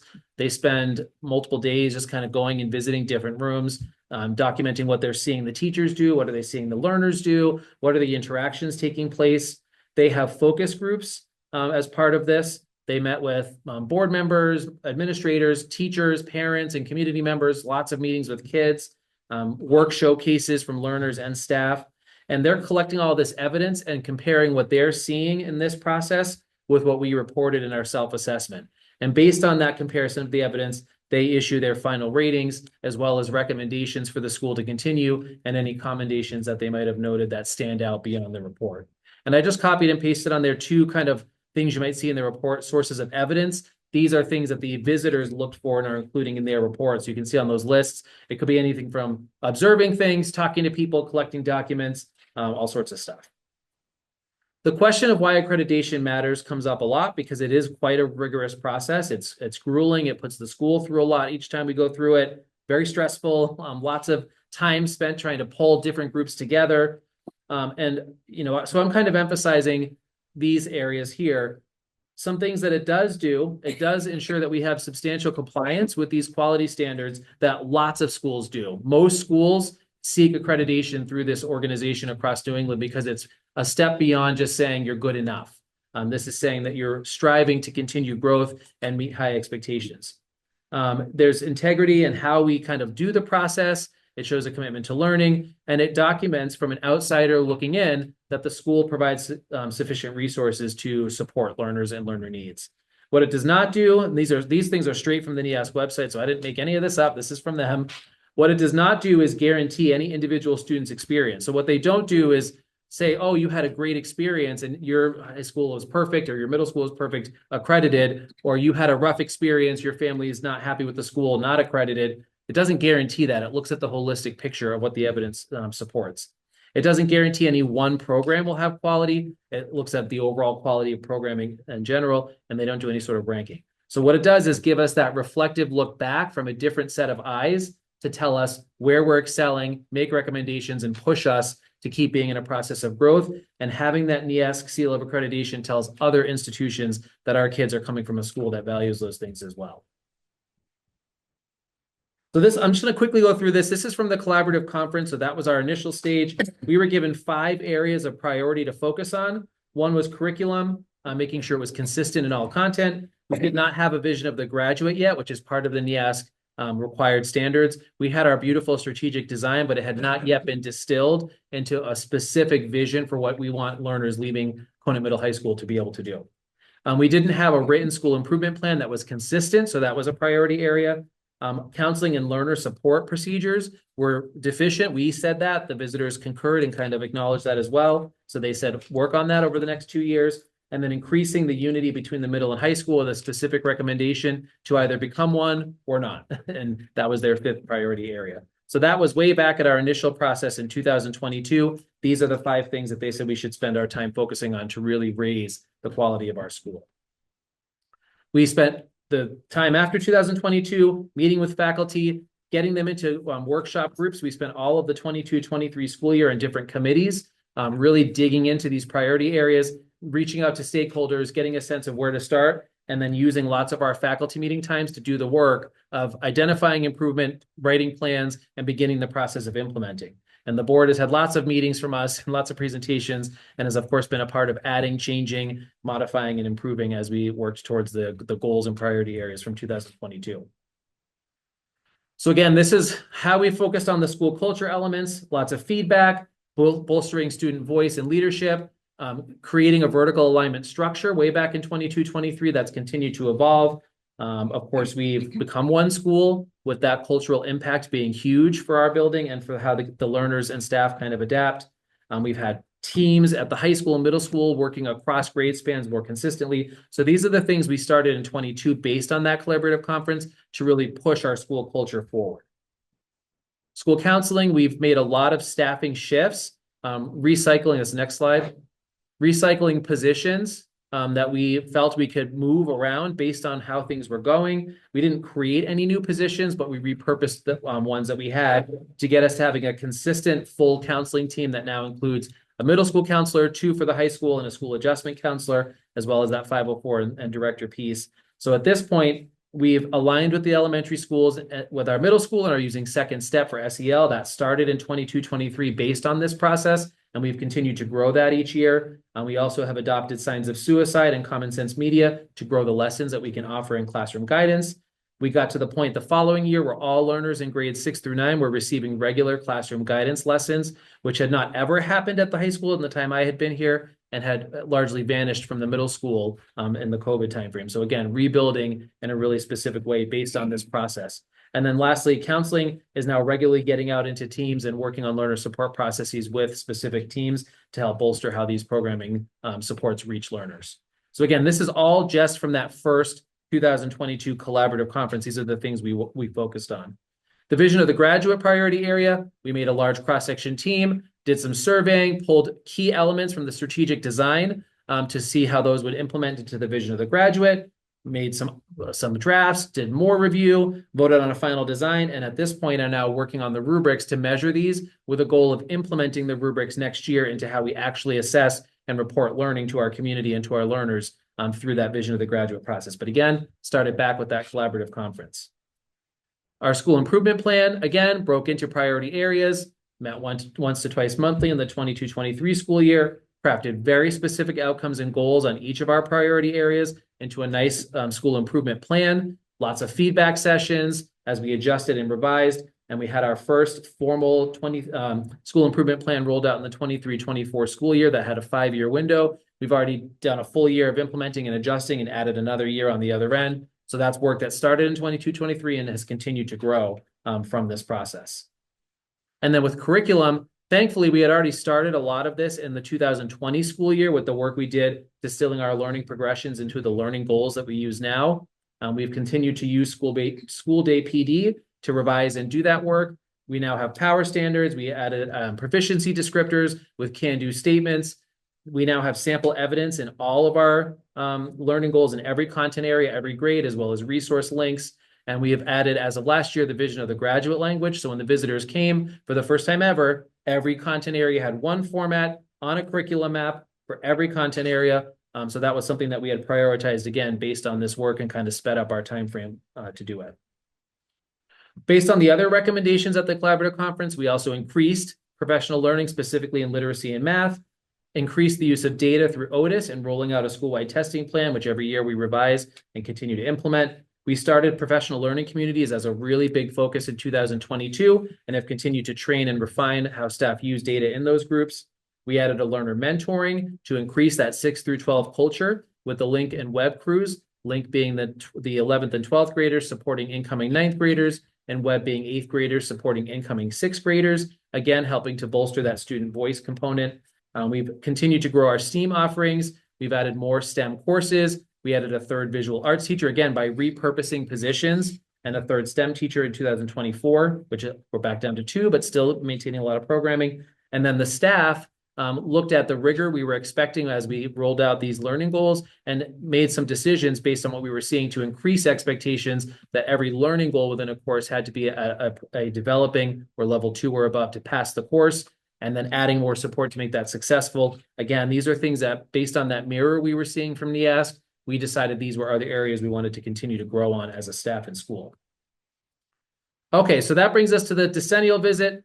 NEASC has 5 foundational elements. These are specific standards within those 5 overarching themes we looked at. These have to be in place or a very concrete plan to get them in place in order to maintain accreditation. So there's two areas under learning culture, one about a socially and emotionally safe environment, the second about the vision of the graduate being in place. There's one under student learning, which is the written consistent curriculum for all courses that includes unit maps of study, learning outcomes, essential questions, etc. The third area of professional practices requires the school improvement and growth plan. And then they added a new one for CTE, which we were already meeting for our one program. Under learner support, we have to have intervention strategies to support all learners. And then under learning resources, school site and physical plant have to be basically supportive of learner needs. and we have to have a physically safe environment as well. So if any of these were not in place at the 10-year visit, that would have been a problem. And I'll show you kind of where we developed in those. At our collaborative conference, we stated that we were not meeting 3 of these, and the visiting team concurred. Those being the consistent curriculum in a format that's across all courses, the vision of the graduate, which we did not have in place, and the support services for learners, which we were still rebuilding at that time. We believed by the 10-year visit, which was again last spring, that we were now meeting those standards, and the visiting team concurred. So we went from 50% of these foundational elements to all of them being firmly in place, which was really good growth. We were told at the collaborative conference to expect that we might only get a couple of them in place and to maybe have, you know, that 1-year cycle. And we, because of the work we did, we were able to get them all firmly met by this point in time, which was excellent. The second part of the decennial visit is looking at our priority growth areas. Remember, there were 5 of them from our collaborative conference. So I'll just quickly run through what we did in those between the collaborative conference and last year. With the vision of the graduate, it's now created, it's in place. It was done collaboratively with lots of feedback from different groups. It sets rigorous expectations that are firmly in line with our strategic design because the language largely came from there. So that was a really big piece to get that finished and to have it be collaborative and implemented already in our courses. And just on the next slide, these are some call outs. Oh, this isn't, I don't know what you're. Okay, all the highlights are missing, which is sad. So I'll just have to read them to you. So if you go back to that priority area 1 call outs. I think they're on our copy. Yeah, I don't know why they're not. I think Ruben's using an old version of PowerPoint, maybe. Let's go. Oh, you to- converted it to Google Slides, so it ditched all of the fancy things I added. Okay, That's, I so spent we're a lot of time on gonna, that. this is what we're gonna do. There it is. You have no idea how long it took me to highlight things. I had to figure that out, teach myself. It was a lot of work. It's gonna take his time and get them. We are gonna go and use something else. That's okay. No, it's all good. I'm just gonna scroll the PDF. That's perfect. Okay. Okay. So on this page, I tried to put a lot of excerpts from the actual report, and the report should be published online, you know, after this meeting now that it's been reviewed with the board. But this is priority area 1, some call outs. I highlighted the school is fortunate to have created a freshman foundation course in 2021. They specifically talked about how that is a vehicle for the vision of the graduate, how we were kind of ahead of the curve on thinking about getting learners to set up a personal learning direction, and then using that to help drive some of these really important elements in our vision of the graduate. So I was really proud to see that in the report. The teacher who's been building that with the counselors has worked really hard to get that to be what I would say is kind of like a state-of-the-art entry into high school and career future planning program. So I was glad that got a call out. Another piece that they mentioned was that the use of social emotional learning and implementing the school counseling program has allowed students to receive a consistent message and build skills starting in 6th grade. They directly observed the lessons happening in classroom guidance. They observed the consistency of the programming. They talked to learners who were consistently using the language of Second Step, which was really cool because you don't often get learners who are just eager to share that. And they said it was really evident that the consistency of messaging into 9th grade has had a really big impact on learners since they were here the last time.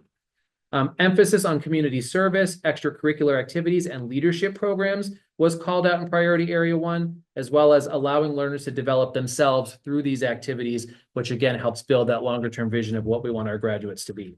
So I thought those were important to highlight here because there are a lot of things we've been really emphasizing, and they showed the growth that we had in that time frame. So they recommended that we do continue 2 things on priority area 1, which again is the vision of the graduate, implementing a process to communicate and assess individual learner progress, which is what we've been working on this year, and ensure that the curriculum aligns with the vision of the graduate as we look at implementing those rubrics. Priority area 2 was the school improvement plan. Hey, we have one. It was created. The committees did a great job. The faculty approved it and continues to evolve it. And it encompasses many areas of the collaborative conference. So it checked the boxes of a successful, good school improvement plan. Some call outs on this one. The visitors noted that as faculty and staff continue to move forward with their goals, our school prides itself on being able to offer professional development opportunities within the school day as often as possible and over the summer to support teachers and meet the needs of learners. They were able to look through a lot of the professional development that's taken place, the teacher reflections on that, learners kind of talking about the time that they see teachers going and doing PD and immediately coming back and implementing things. And they felt like that was something to really highlight as an example of good work on that school improvement process and consistent growth. Another call out, increasing the consistency in teaching and support areas was something that they then elaborated upon as part of our school growth plan, that they saw that in place, that teachers consistently wanted to continue the work there, and that they saw evidence that we're doing that on a regular basis. And then the last piece, the growth from these actions is indicated by the various systems in place to address student needs. And then continuing on, the school improvement plan has helped foster a collaborative culture and shared understanding among faculty and staff of optimal learning. So again, the visitors felt that there was clear evidence that this process of charting our school improvement plan and then actively and quickly working on it has really helped to increase our shared vision of what learning should look like and make sure that learners have what they need. One recommended next step for this one, make sure that we have a strategic process to review and revise the school improvement plan consistently, which I'll talk about later on. Priority area 3 was counseling services. Again, we shifted to some resources, implementing programming across all grade levels. There's now sometimes daily emails that come out to our mentors, teachers, which is all of our teachers, about specific ideas and things to implement in their classrooms. And of course, there's the formal 6 through 9 programming that's happening as well. We have formalized all of our learner support processes. There's regular meetings, documentation, and avenues for support. We have more community partnerships than we've ever had. And for this year, we've completed that Foundations to Capstone loop, where every 9th grader does the Foundations program, does a lot of deep learning about different career options, things to do in high school to get there, charts a personal learning plan, and now the Capstone becomes the end result, but this year being the first group that does that, where they reflect back, complete one experience of this as their senior year, and kind of share what that loop looked like for them. Again, it's making sure that all of our learners have a plan when they enter high school and get support moving towards or adjusting the plan as they move closer to exiting high school. Some call outs from the visiting team: the addition of a director of counseling, a school adjustment counselor, and a school counselor has significantly impacted the counseling department and the learners and staff as a whole. Because of these changes, the school counseling team supports teachers, associates, and learners more. A second call out: as a result of the ongoing direct education that allows the counselors to push into the classrooms, they noted that behavior referrals, suspensions, et cetera, have decreased, which is true, and they're down sharply again this year. And lastly, the comprehensive school counseling plan is a working document that needs to support the needs of all middle and high school learners. They said the counseling team has been clear about that as part of who they are and that consistent growth, push for more growth. And I should note that the visiting team for the decennial visit was the same group as who came in the collaborative conference, which is not common, but it was nice that they got to see that what they saw before versus what they saw now. Truly, they saw that whole growth taking place. 2 recommended next steps for this one: review and revise the counseling plan to ensure that we continue to kind of keep things going to meet learners' needs, and continue to collect and analyze data to determine the effectiveness of support as time goes on. Priority area 4 was the consistent curriculum. At this point, every one of our learning goals has been finished for our courses. Every learning goal has a resources column with links of specific instructional tools, assessment items, or other things that a teacher believes can help reach the learning goals at each descriptor level. The vision of the graduate language has been added to every learning goal to show which element of the vision of the graduate that learning goal helps to support. And we have a map of all progressions and all content areas 6 through 12, which hopefully will go live on the website this summer, where you can literally look at any content area at any grade level and click each of those live links to see what the learning goals are for learners. So that's been a ton of work to get that done. Some call outs here. The impact of this curriculum implementation supports learning quality and consistency. That was based on a comparison to what they had seen the first time in 2022. Teachers work with learners so they have multiple and varied opportunities to demonstrate their learning. The flexibility of current learning goals allows teachers to exercise choice in creating lessons and units of study. They talked in the middle about the PLC teams that are taking place, and that was a shout out that they gave. And then at the bottom, supporting and building a teacher-driven and learner-centered curriculum alleviates concern regarding the previous lack of formal alignment of common learning goals within content areas. A curriculum aligned with essential questions, content, and skills throughout specific units and topics of study promotes critical thinking, which they consistently reported in the learning section is what they saw in every single classroom they visited, which was not the case in 2022 when they had been here for the collaborative conference. Again, our staff worked incredibly hard to build those instructional tools and make sure that was the case. 3 recommended resources, kind of completing that resource section with even more items as time goes on, ensuring there's regular review and revision cycle for curriculum, and determining methods to share the curriculum with the community and other stakeholders. Okay, the third part of their report was our reflection on learning. And this is literally, I think it was 4 pages maybe of the report. It's very lengthy. It's a complete kind of summary from the visiting team of what they saw happening regarding learning, what they saw in classrooms, what it says about the quality and expectations of learning. It's in my opinion, the most important part of the report, because it's what we're supposed to be doing with kids, is ensuring that they have access to high levels and quality learning. So that one I'll summarize a little bit here as well. In full disclosure, this slide was the one and only slide that I had AI summarize for me, a 5-page into this.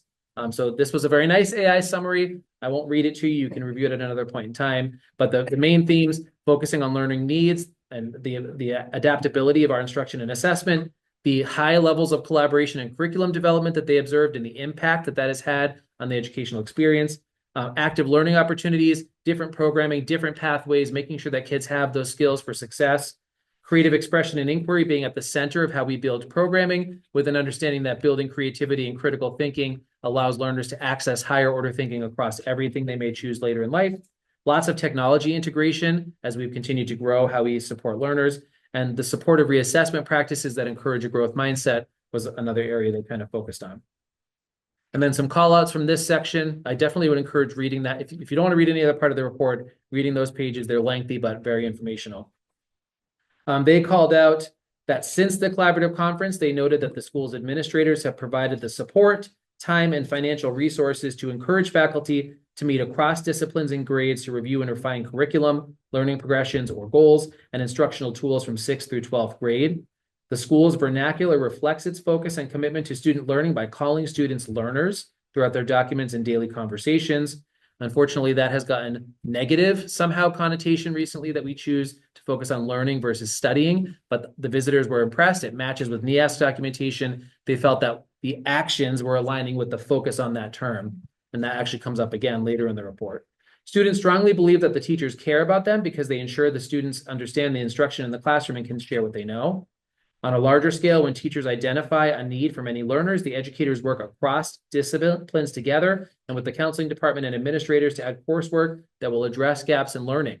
And they specifically looked at a program that we had added with high school teachers supporting math gaps in 6th through 8th grade and designing new courses at the high school level to help fill those gaps. They thought that was exceptional, that in a 4-month window of time, based on the speed with which these meetings were occurring and the amount of collaboration, that we were able to do that.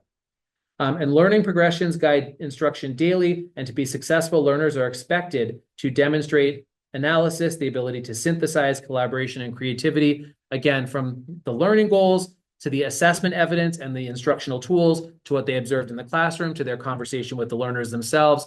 This was a consistent vein that they said showed high levels of expectation and the types of tools that help learners to get there. CMHS has a strong STEAM program that has grown since the collaborative conference visit, and then they talked about what that's done for learner interest and ability to be creative. It is evident that Conant Middle High School has high expectations for its students, offers learner choice through instruction and assessment, and provides a vehicle for teachers to develop meaningful and effective curriculum and instruction. The culture of learner choice is evident, and they laud the widespread use of targeted professional development work to help build out those learning goals and help teachers grow their toolboxes. So again, they recognize the work that's been done since 2022, and this is a different set of eyes than our normal everyday ones. All who have an educational background come from different schools, different communities. Some of them go on all sorts of visits, and these were the things that they said were clear, with a lot more that I didn't feel would be a good use of our time to put in here. But that section of the report really captures the growth and expectations we've built for our kids. And then the last section of the report, second to last section, but the last big one, was the capacity for continuous growth. It's the C's. And essentially, this is assessing whether the school has the conceptual understanding, commitment, competency, and capacity to continue growth in both the NEASC lens, but also just for good teaching and learning. So under conceptual understanding, some highlights: the level of conversation in teacher professional learning communities and professional development is high. The use of the term learner instead of student or kid is indicativeness of the seriousness of their approach to aligning that language. They consciously decided to use language that makes sense to the faculty, staff, and learning community surrounding curriculum and improvement. The faculty and staff have built professional learning communities. our focus on learning goals and that PLC structure, make sure that we have a shared understanding that really shows that we can continue to grow optimal learning. So again, this section focused on that collaborative high expectation. The commitment element, CMHS has committed to integrating more of a growth mindset since the 2017-18 school year. Certainly, they have chosen to increase expectations by requiring all students to get at least a 2 on each learning goal to get credit for the class. So again, the average is not what's important to us. It's that we at least are developing in each of those core areas within each course. There's a desire for ongoing reflection in our school. The way they use the collaborative conference report and the recommendations given to frame the work they are currently doing is clear. The administrators and teachers used the accreditation process to improve their schools by coalescing around creating a vision of the graduate, school improvement plan, and the curriculum. Our competency, there was one sentence that I thought summarized the section really well. The staff and leadership of CMHS are highly skilled, competent, and caring. They are committed to school improvement. I think that's true and speaks wonders to the report itself. And then capacity, there is trust and open conversation about what is needed at the building level, and monetary support is attained when required. A little bit difficult in the current environment, obviously. I hope that we get back to a place where that is the consistent case, but they were very impressed with their conversation with the school board members and with the longer term pattern and how invested they were in seeing this process continue. And I'm hoping that continues to be the case in the future. They emphasized the collective leadership. They stated that one standout capacity building program is the Little Orioles program. They talked about the facility basically enabling both students and teachers to have access to learning. The greatest asset to CMHS's capacity for growth is the support from the school board and its relationship with administrators. Again, I thought that was very telling about what they observed from the outside in and our own kind of reflections and the importance of making sure that that continues to be the case going forward. And then the last report is overall commendations and overall recommendations. Some visits that I've been on, this commendations is short and the recommendations is long. Sometimes it's the opposite, sometimes they're balanced. So this was our kind of picture. Commendation, commitment to supporting the strategic design and vision of the graduate by the school board and central office, Little Orioles program, community partnerships, cohesive language around curriculum learning and strategic planning, ensuring professional development opportunities for faculty and staff, the capstone project, the growth mindset, that's evident, freshman foundations and in-class guidance, the fully staffed counseling program, the completion of the written curriculum, the collegiality among administrators, faculty, and staff, time during the school day to collaborate to analyze data, revise, and develop curricula. They were very impressed that we've been able to build a schedule where all of our teachers get to meet with their teams on a daily basis. It makes us pull all of our hair out, but they said that that's critical to the work we've been able to do and the speed we've been able to do it. The flexibility in the curriculum, strong and mutually respectful relationships between teachers and learners, student mentoring programs, provision of funding and time toward revision and development of curriculum, purposeful redesign and reallocation of space throughout the building to meet the needs of learners, the availability of student choice and the ability for students to lead their own learning, the dedication to STEAM, the Intensive Learning Center, commitment to providing pathways, faculty's commitment to ensuring all learners succeed, school community's dedication to growth mindset, clear commitment by the faculty to the success of each student, dedication of the faculty and student body to maintaining the outstanding, positive, and growth-focused culture of the school, the myriad opportunities teachers create, the high learning expectations that faculty set for every student, the commitment to the social emotional health of the community, the commitment to professional growth, the commitment by administrators to find solutions and overcome obstacles to support teachers' needs, the degree of mutual trust that exists between teachers and administrators, the effective use of the school improvement plan to drive decision-making, the use of Otis and classroom observations, the abundance of co-curricular opportunities, many of which are student-driven, the concerted effort to connect and communicate with the community, the number of recent facility improvements, such as the HVAC system and repair of the gymnasium floor, the recent carpeting and its extensive painting projects that improve building aesthetics and make the school more conducive to learning. There were 41 commendations total in the report. Recommendations, we had 4. Develop pacing guides, common assessments, unit guides, and instructional tools to enhance the effectiveness of the learning progressions. That's work that any school should be doing, and they recommend that we continue that. And that was a good recommendation to have reflected back.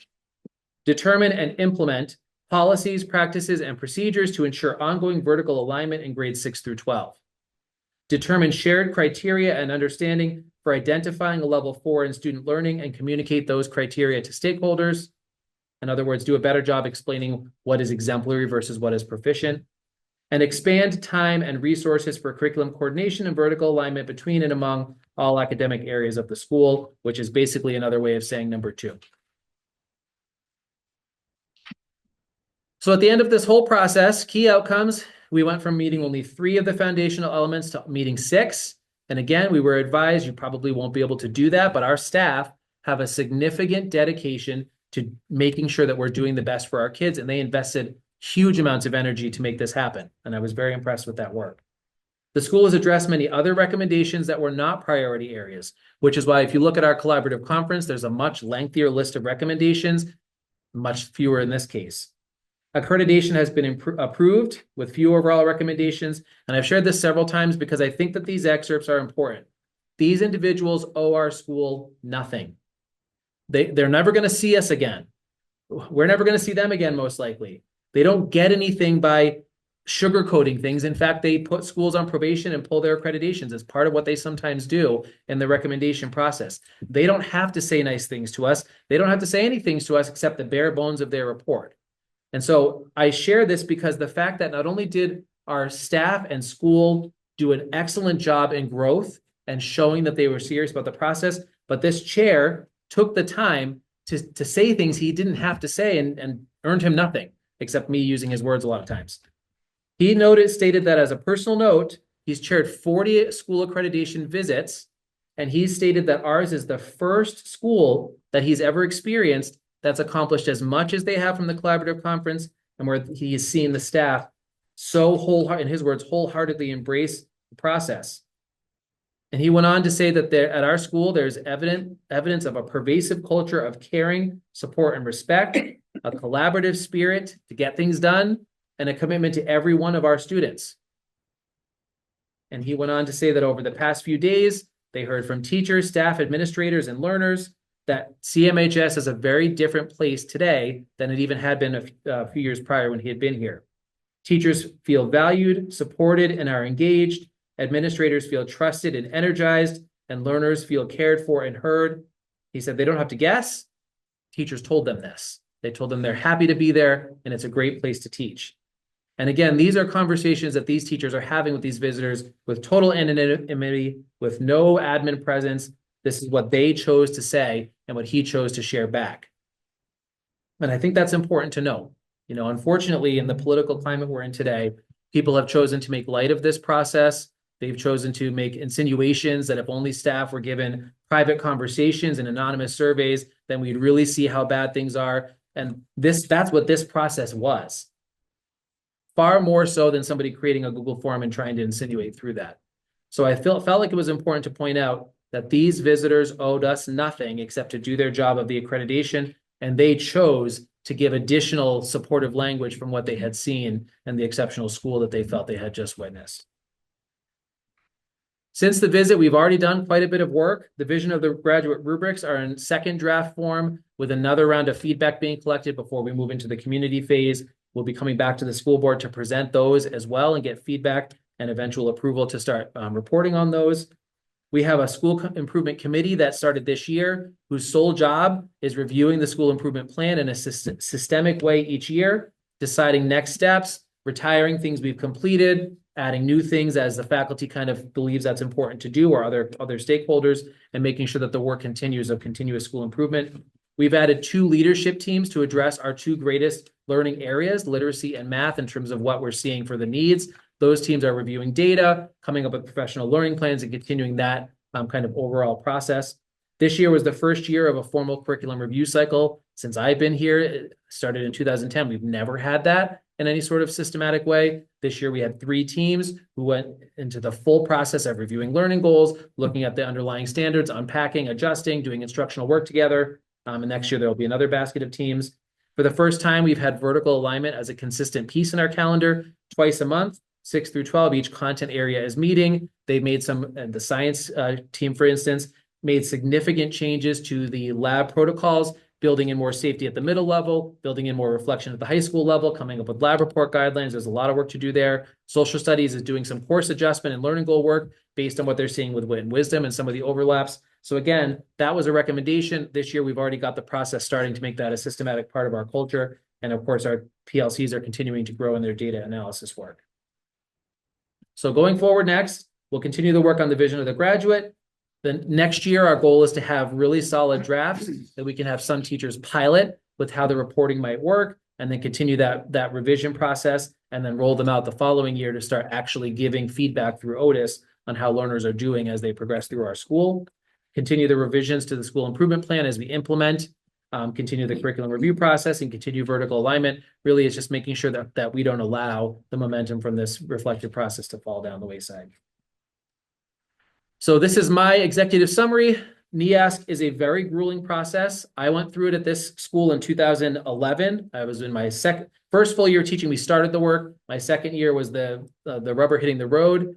It's a lot of work then. It's even more work now. Now it's not preparing one visit report. It's preparing it twice. It's looking at deep and not always as clear kind of rubric areas, whereas it was really prescribed before. It's grueling. It requires a lot of true reflection. There's difficult conversations on some of the committees sometimes. Vulnerability had to come out, and you have to have a commitment to change. And if you don't do those things, I've been on a visiting team where we haven't felt those things occurring. And trust me, the visiting teams in those cases have no problem saying there is no evidence of growth.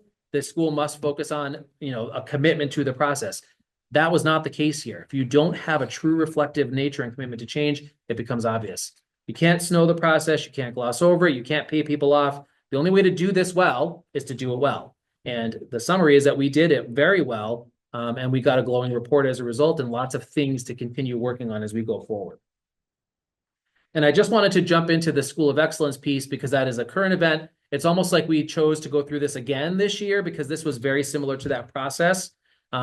Again, this School of Excellence is not just them coming in and saying, you're the School of Excellence. It's a significant process.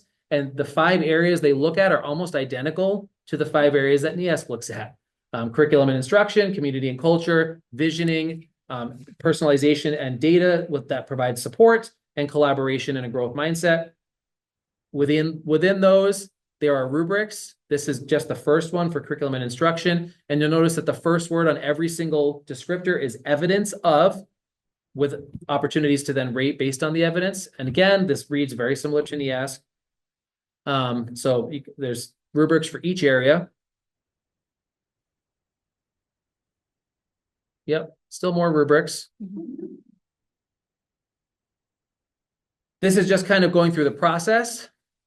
We did a self-assessment first, 5 pages. So that was tricky in some ways to condense into only 5 pages, but we had to include significant evidence because if the initial self-assessment was not to the selection criteria standards, then they don't move you forward. So a lot of schools, that's the first step is the last step for them.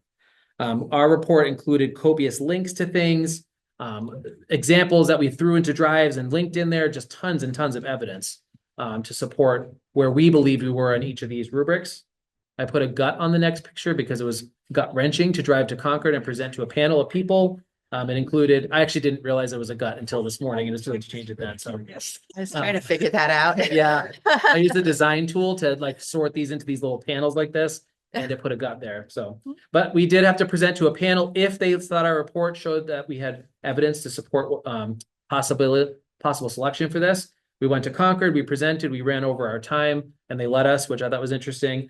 But we got to see some of the other groups coming in as we were leaving, and I was like, okay, we are a different sort. We're, rough and tumble kind of coming out of the building. But we did that presentation, and then they selected us for the site visit, which is the 3rd step.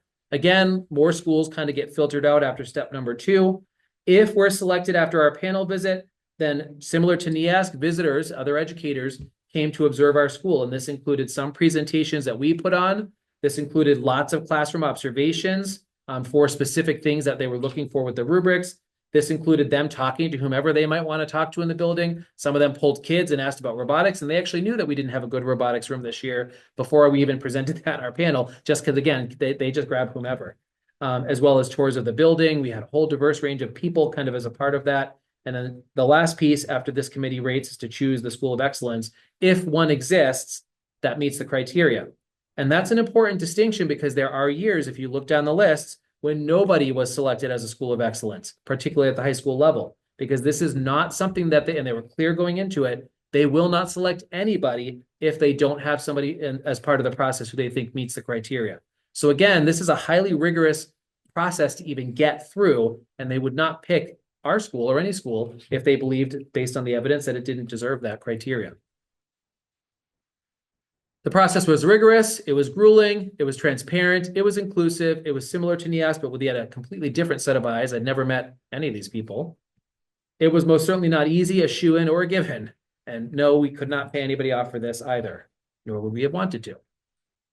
And so my overall sum is that we have a whole lot to be proud of for our school and for the community. A good chunk of both of these processes came down to the community of people engaged in our schools. The evidence that there's a continuity from great elementary schools into a great middle and high school. The evidence of after-school activities, that the School of Excellence people were absolutely blown away in a good way about how many of our kids come after school to do things. And the fact at that time that we were still doing so many activities, clubs, and sports. And the question was, how are you getting what they deemed a kind of marginal populations or people who are more difficult to keep engaged? How are you getting them to these activities? And we said, we listen to them and we have support and we do what we can to build access, including adding late buses this year from existing resources of busing. They were blown away. And these are other principals, teachers, they could not fathom that many of our kids wanted to be here and that we were willing to do whatever to make that happen. They were completely blown away with the amount of different, just as an example, AP classes for a school our size. They said, how are you maintaining that many advanced placement in early college options? You only have 340 kids at the high school. And we said, because our teachers meet with kids and we work with our teachers and we make it work for their needs. That was a consistent thread. We have great schools and great community, and they saw the tie between those two things. I did get this report the Monday night before the vote for the budget, so I knew the whole time. It was really hard because that obviously changed some perception about what the future was going to hold. But it was evident at that time that polling was all in the same direction and for the same purpose for our kids. And again, I really hope that as the community realizes how big of an honor this is for the community through our school, that support will continue to grow in the future, because this was not something that a school just gets or a community just gets. And if you look at the schools selected for some of the other categories like K-5, K-8, middle school, very different types of demographics and very different types of funding support. We were number 68 out of 72 for per pupil cost, and we were selected over schools that I saw one of the logos are significantly higher in that funding portion because we've tried to work as a community. And I think that's really important to emphasize. So that's all I have. So it was a lot. And obviously I'll take any questions and be happy to expand upon anything that might be helpful. I can't tell I'm very proud of the work that our schools have done. Your poor highlighter. Yeah, it was my fingers trying to make it work. I'd never done that on PowerPoint before, and then it kept on going like this and. Well, I for one would like to thank you, David, for your leadership and the hard work that your staff put into making this happen. I can't possibly imagine the thousands of hours that went into this over the last couple of years. This is a tremendous amount of work in addition to normal education. Right. And so I for one really appreciate your efforts in this. Thank you. I appreciate that. And I'll turn around and say that without the staff that we have, because I've been a teacher in the building and I've seen the different pockets of things over the years. And we have a truly exceptional and dedicated group of staff in all of our schools, but I can only speak directly to this school. One of the teachers who was on one of the Eddie's panels has been here for a long time. And this individual said, this is the best I've ever seen our school. And it's because of collaboration. It's because of care. It's because of support. And that teacher was leading one of the panels, not somebody I would have expected, but they were wanting to do that because they recognize that together, this school has really pulled for kids. And I think that's really important to know too. It's, I'm shocked that, knock on wood, with what happened with our budget, you know, I'm gonna be most likely fully staffed in the next couple of weeks. That's incredible. We have attracted people in an environment when we've had a really difficult year, and it's very public in that way. And I think that's because the culture of our schools, people have heard and want to be a part of that, and that's what they've told me in interviews. But it's been nice to have that. Three final interviews with me that came out loud and clear with all three of those candidates Yep. chosen. Yep. The vast majority, the only staff I have lost this year have been either retirements in progress, somebody's moving back to their home country for a variety of reasons. That's been it. So we've lost very few staff this year, and we've quickly been able to attract people to fill, including what I'll call a unicorn type of a role with somebody that needs very specific certifications. And we had like 5 people apply. And the last time this happened, we had -4. We were calling people and begging them, right? So I do think, Charlie, to your point, it speaks to the work that the staff has done and to that culture that's been created. And it's important to recognize and keep that going, because that's what gets people, even when there's difficulty, to make a decision to come here. And I think they need to come here.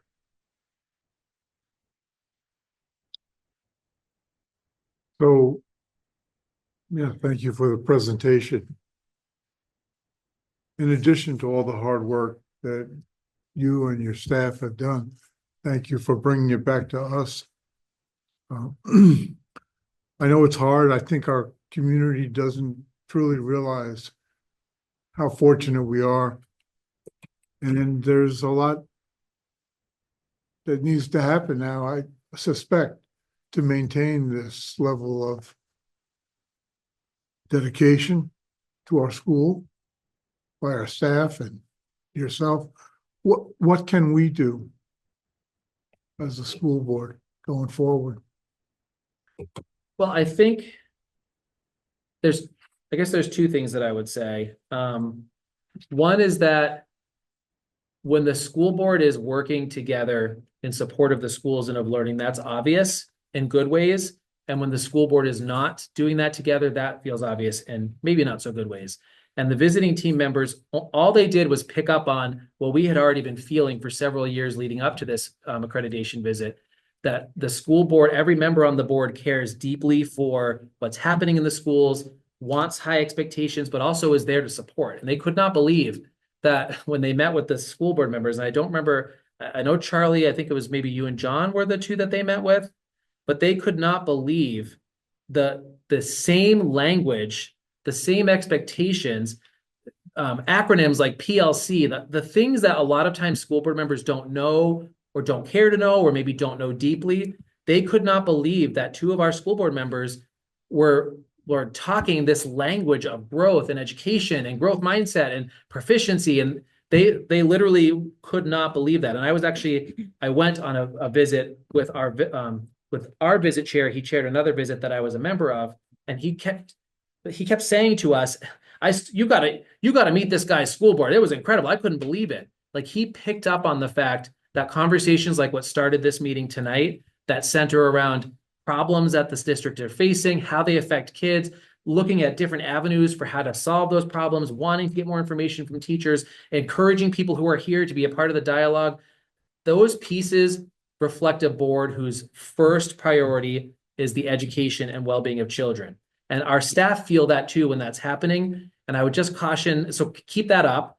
And I would caution that in moments when there's discord or a sense that other priorities trump the priorities of teaching and learning, that also becomes really clear.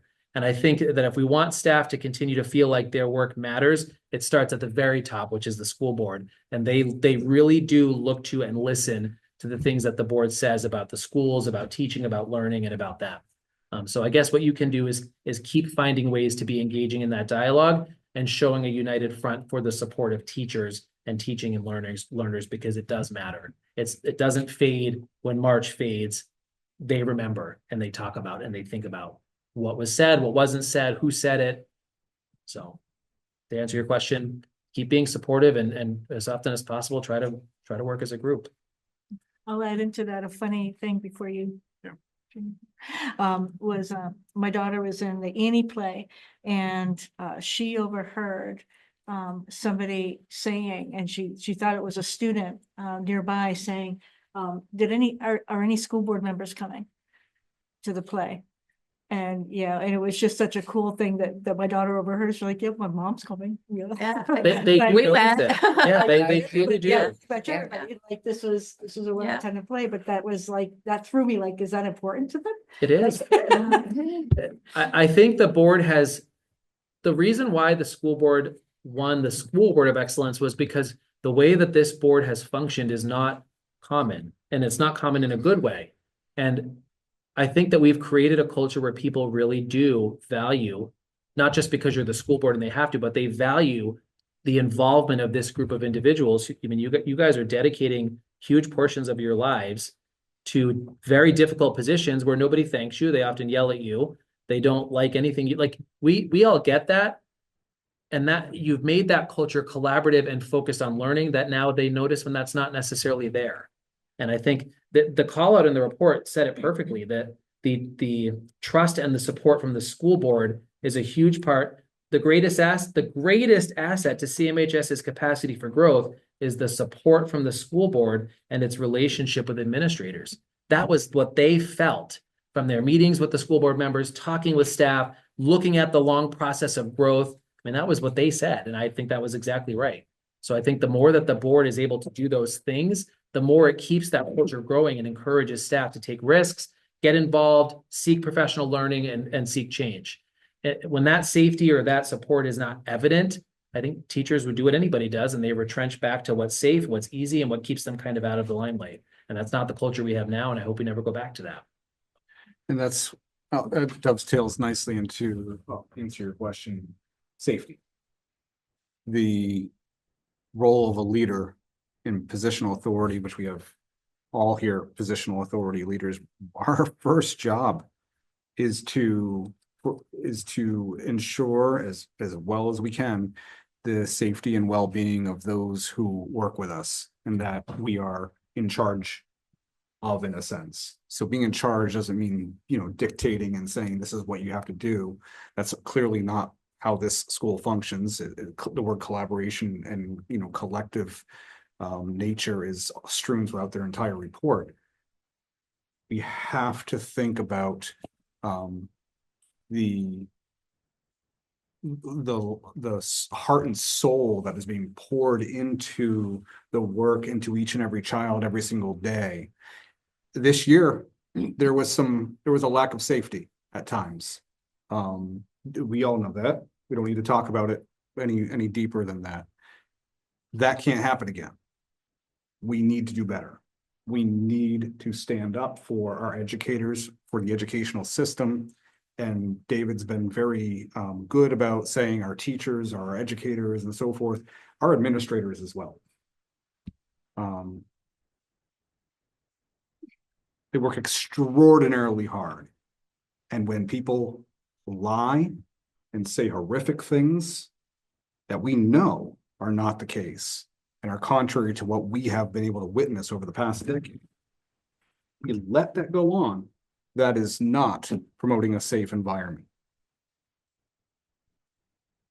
We are so proud, and I know everyone here is so proud of our school community. So that is what we can do in the future to make sure that safety is felt.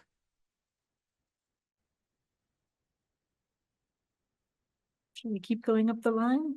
Chris, do you want to add anything? Yeah, I mean, I just echo what John and Charlie said.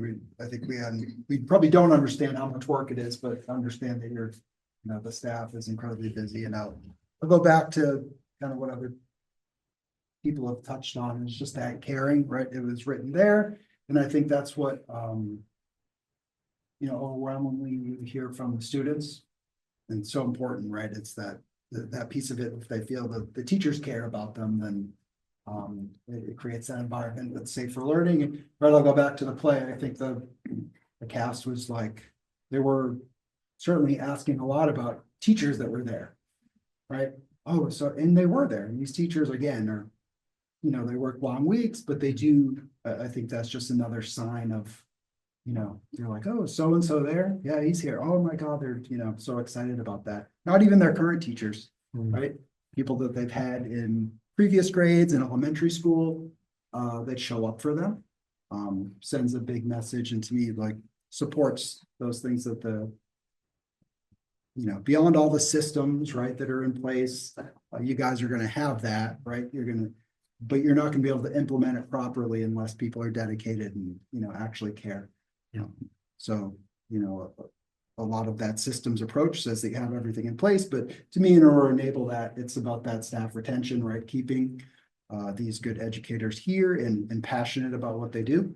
And again, I agree that that's the way we can support that is by continuing to provide the resources and showing that support for them. Despite, we know we're going to be headed into, months from now, another period where people are going to be saying not nice things about the school, and they have their reasons for that.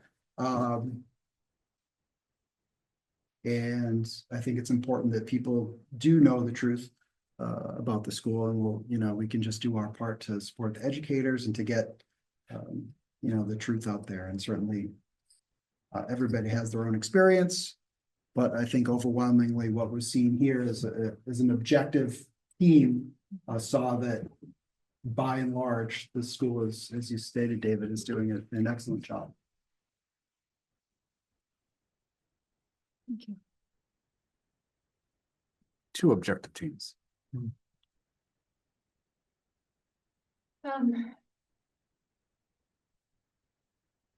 So I read the report and looked at the presentation before the meeting, and I just kept thinking how close we are to being on the edge of losing the things that make us stand out. But we do have incredible systems in place, and those systems might have to, we're really gonna have to rely on them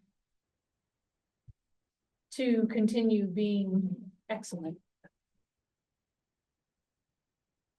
And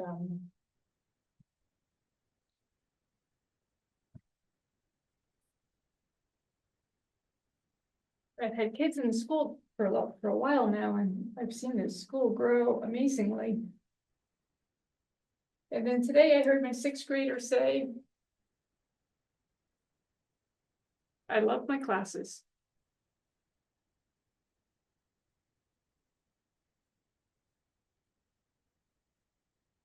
That pretty much sums it up.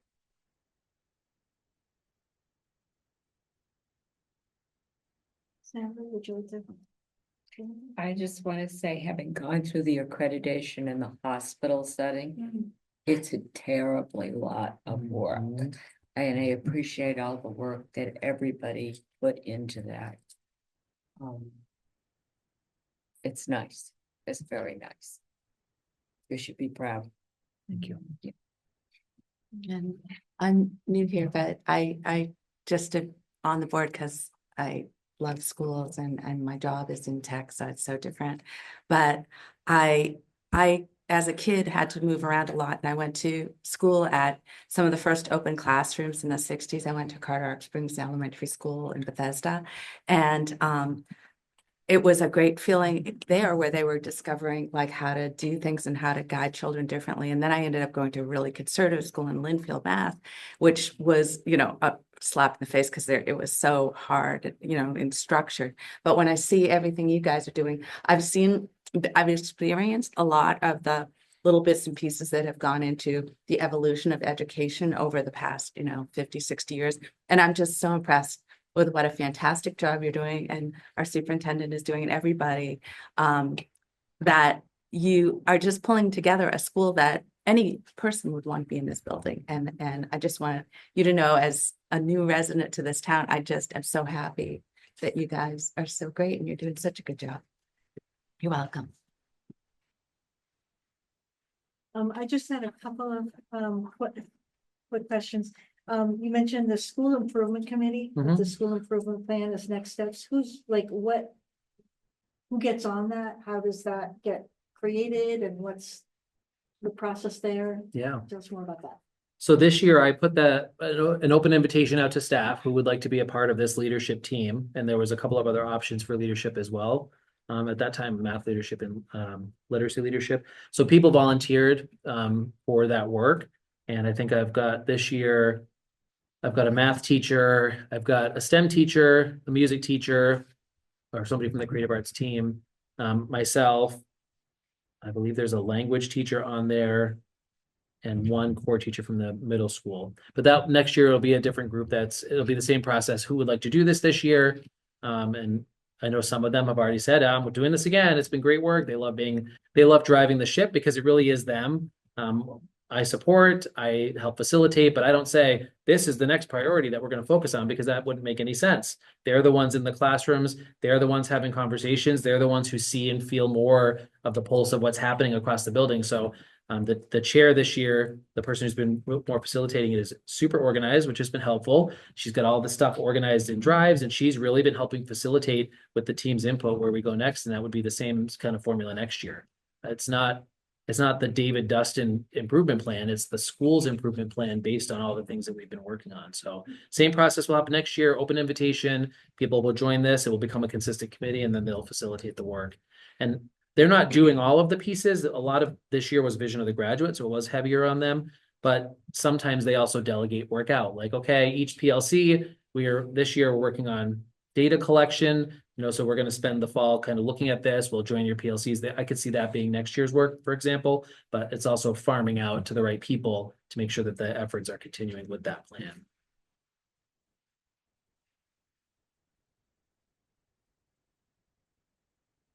Want to ask a question? I don't know if I want to ask it. We've alluded to the elephant of the room of having the budget so drastically cut at this time of just seeing the progress. I'm looking at the logo on the rug. Just seeing where we've come to. I toured an alumni today around the building, and he was completely shocked at the different feel, the different look, the student work in the hallways. And he didn't graduate that long ago, but he was like, oh my gosh, this is like a completely different school. It feels so nice in here. I'm like, I know. But so one of the things mentioned was the STEAM program was highlighted. And I know that you've needed to cut a third of the STEAM teachers right. Due to this cut. Are there other areas that you see highlighted, noted that, wow, we're really not going to be able to do that next year? I guess I want to be careful how I ask that. I don't want to end on a negative note, but I think the reality of, we know it's not a full stop. We can see this is not going to be a full stop. We can see the creativity and the drive of the people who are running this show are just, it's phenomenal. The engine that's running this is phenomenal. Things are going to have to change. Yeah. What else are you seeing? I think because of the systems that we have in place, because this board has taken a risk and been able to stabilize some things, or potentially will be taking a risk. And because of some of the creativity of our staff, I did actually have to file a report with the Commission for Public Schools with NEASC to let them know, because this would be considered a significant change with the budget cut of this magnitude, or a reduced budget of this magnitude. But I was able to confidently say that for at least this upcoming year, we will likely be able to absorb the short-term impacts. It's going to be, we've reduced some of our STEM offerings a little bit. We have not had to eliminate them, for example. Because of some low signups in the general music program, we've consolidated but not eliminated. So those are some of the biggest impacts that we've seen in the immediate term. If the reductions were not permanently restored, and for instance, we no longer had the same co-curricular access, that would be a significant hit to what we've built and what the report has highlighted.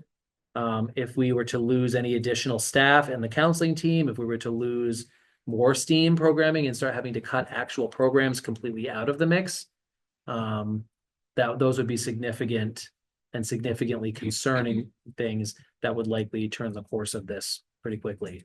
The grade level, the biggest impactor has actually been the reduction of one of the core teachers at the middle school. because we had already eliminated entire pods over the last couple of years. So there simply wasn't slack in the same way. It's going to work, but again, if there was an additional impact there, that would not be good either. So I think because of the systems and the creativity and the board's ability to stabilize the year, we're okay and we can continue moving, but a second year of that would not be okay. It would likely be more of a full stop. Thank you so much for taking the time to present and do this. Not having water with you. I know, I should have brought some out. I always forget how long the presentations actually feel, but. This was amazing. And we definitely want to look closely at touches. We want to look closely at community groups for partnering to be able to recognize this very publicly, continue the momentum to bring this to the forefront, because I am convinced that really, if more people can hear what we did tonight, what we talked about tonight, next year won't be those guys. Like we can change this, and we can influence people by showing them the truth, what's actually happening. So thank you so much for that. Board, are you okay? We have a member of the public who would like to chime in. Are you okay with that? Yes. Okay, thank you. I need to ask Leisha, you know. Yes, no, I was gonna request. Thank you, David, for your presentation. I am just Leisha, can you give your name and sorry, I should know this by now. Alicia Centerson Jaffrey. I was flabbergasted just by hearing about the quantity of staff hours that has gone into this process. It is profound, flabbergasting. I can't even imagine. And I just want to express my deep appreciation for you, the admin team, and all the staff who have really dedicated a lot of work and time and effort and care and love into this process. I have a few questions though. So just as a point of clarity, what does NEASC stand for? Great question. New England Association of Schools and Colleges. Okay, thank you. You're welcome. Also as a point of clarity, and part of my question is kind of alluding to what Lisa said, just in being able to be equipped to share information out as part of working together. Is accreditation required in the state of New Hampshire? Accreditation through this organization is not required, Okay. I don't think anywhere. Okay. It does, so at the school acceptance process for minimum standards, having a NEASC accreditation automatically meets all of the New Hampshire criteria. So we had our most recent minimum school certification visit, or whatever they're calling it now, from the state. I think it was last year. And we automatically had an entire section that was just, yep, check. They didn't even have to waste time looking at that, because the standards for NEASC are considered to be significantly higher than the minimum standards for the state. So it's supportive of that process, and all we had left because of that was the facility overview, which went fine, but it's not required by law. Okay, so this is essentially a voluntary, like, third-party process. Yep, correct. For quality review. Yep, Yeah. exactly right. Okay, awesome. Yeah, I appreciate the board comments as well, just in really highlighting the potential impact of further budget cuts and how those could really significantly affect our continued excellence. There were so many things that stood out to me, the highlight of extracurricular activities being one, the reduction in behavioral referrals and suspensions being another significant achievement. I really appreciated the focus or how you highlighted our schools really focusing on helping students succeed and helping them thrive, rather than just kind of showing up and wishing them the best and kind of waving to them goodbye out the door.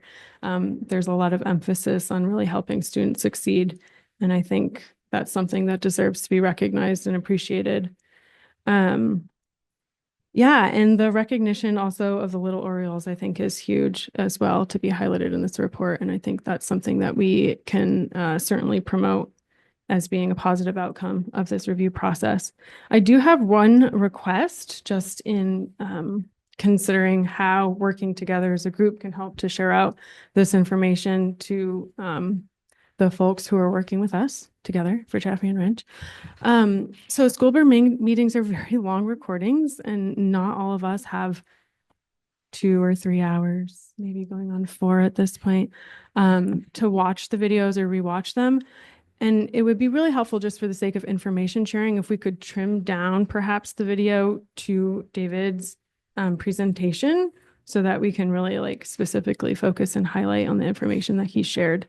So we can assist in sharing that out as well. So that's my request. Thank you for explaining my points of clarification, and congratulations. One thing that Alicia just said that was making me smile a little bit was the amount of time our kids also put into stuff like this. And we really truly do have remarkable kids in this community and in this school. We have 20 something French, 28, 30 French kids. I don't know if you know this, but there's like 30, I want to say, French kids in our community right now. And for one thing, our community immediately stepped up and hosted these kids, again, complete strangers in terms of the kids. But they've been coming into our school, and our kids have been welcoming them in, touring them around. At the prom, they were dancing like all these French dances with these kids and making circles, and just like immediately just great kids to welcome these other individuals into their school. And with processes like this, I mean, I gave an all call out to some kids. I need help. And kids were like coming down to tour guide, to sit on panels. Some kids spent hours pulling together slideshows. One kid made a video, I can't be a part of it, but here's a video I made. The kids are also wanting to do this stuff because they also care about their school, and they're just exceptionally good kids. And that reflects, again, a community that really has thought about its youth, and 2 amazing elementary schools that I had the privilege of going and doing some wisdom kind of coaching stuff recently. And I was in both schools for multiple days, watching how the teachers are working with kids, watching the support programs, watching kindergartners dissecting a body paragraph, but doing it in such a cute, like community building kind of way. Our kids come into this building with a lot of really great mindsets, character traits, and skills. And we've intentionally built those things. And they were also a huge part of making this physical work happen, but also just by who they are by the time they get to us. And it goes back to the systems that we have in our district: 2 amazing elementary schools, universal pre-K, teachers who want to be here, families who feel like they can trust their schools across the board. Not every family, but that's never going to happen, right? And then a middle and high school that has grown immensely in how it works for, develops programming, and cares for its kids. You know, it's a lot to think about, but I always smile when I think of the kid role, because our kids stand out in good ways everywhere they go. And I'll say one more piece about that, and then I'll shut up because it's after 9 o'clock and I'm usually in bed by now. When the author was here last week for the visit, again, he is a very well-known author. Some of the kids were like, "Oh my God," high school kids who I've never seen actually read books outside the classroom, but they're saying, "Oh my God, my dream's coming true. I wanted to see this guy forever." And one of them took a selfie, and I was like, "You know this author?" "Oh, I've read all of his stuff." After each of the presentations, including the ones from the 2 elementary schools and the middle school and the high school, he commented to our librarian who had organized this, "I can't believe the questions your kids were asking. Oh my God, they were so involved. They were so focused. What great audiences. Your kids really seem to be into this and care." And he said that to me, and I'm thinking, okay, well, maybe he says that to everybody, but I thought our kids had done amazing work asking deep questions. But he actually took the time to write our librarian today. He had visited another school, and he said, again, our kids have been one of the best audiences. He couldn't believe what he just witnessed. And I'm not going to obviously say the other school, but it made him think again about how fortunate we are to have built systems and get to work with such amazing, incredible kids that would treat a person from the community the way they treated him. So we have a lot that we've built, and we have a lot to protect, and we have a lot to lose. I just hope that we continue to think about what we have. Before you go to bed, could you also talk about the trip to DC and the comments that? Yeah, we had just about 40 kids from 8th and 9th grade who went to Washington, DC. It's the first time that we have internally run the trip. We worked with a travel company, but it was our staff running it with them and things like that. Some teachers who have gone on the trip before came back and said it was the single-handed best experience that they'd ever had on a trip. in particular an AHT trip. We happened to go at a time where apparently every middle school across the country decided to also go. They got turned away from Arlington, and like they said, it was so insane that sometimes their bus would pull up and they'd unload, and then 50 other buses would all of a sudden be there unloading kids. It was insane. We'll never go that week again. But they said that our kids at every stop were respectful, asked questions, wanted to be learning about, and were like, oh my gosh, look at this, look at that. To the point that tour guides and museums called positive attention to them. What group are you? You guys are amazing. I wish every middle school group would act like this.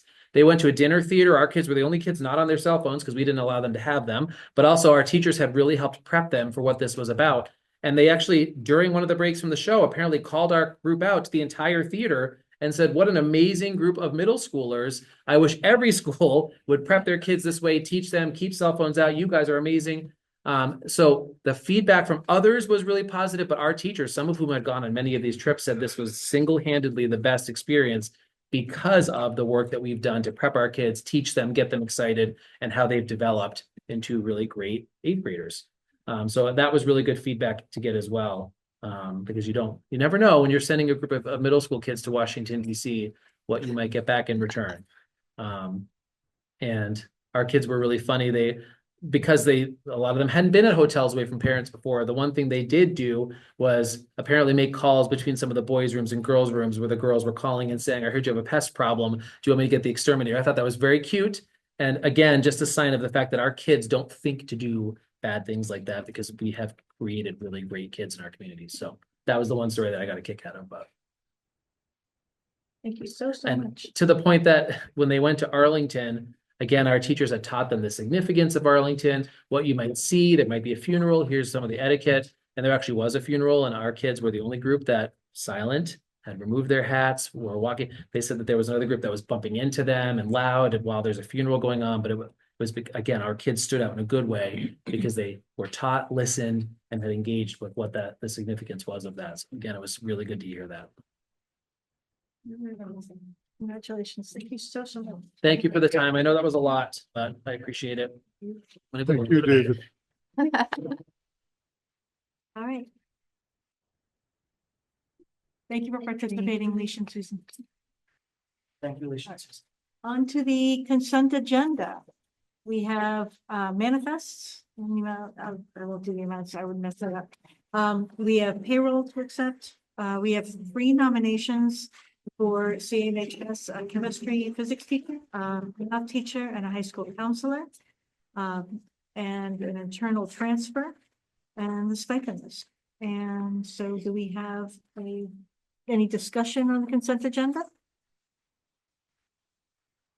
Do we have a Just motion? point out the obvious. I know it was stated earlier, but now it's right in front of us. Really amazing that we have these very highly skilled teachers and school counselors who are choosing to come into our school community after such a drastic budget cut. So positive culture.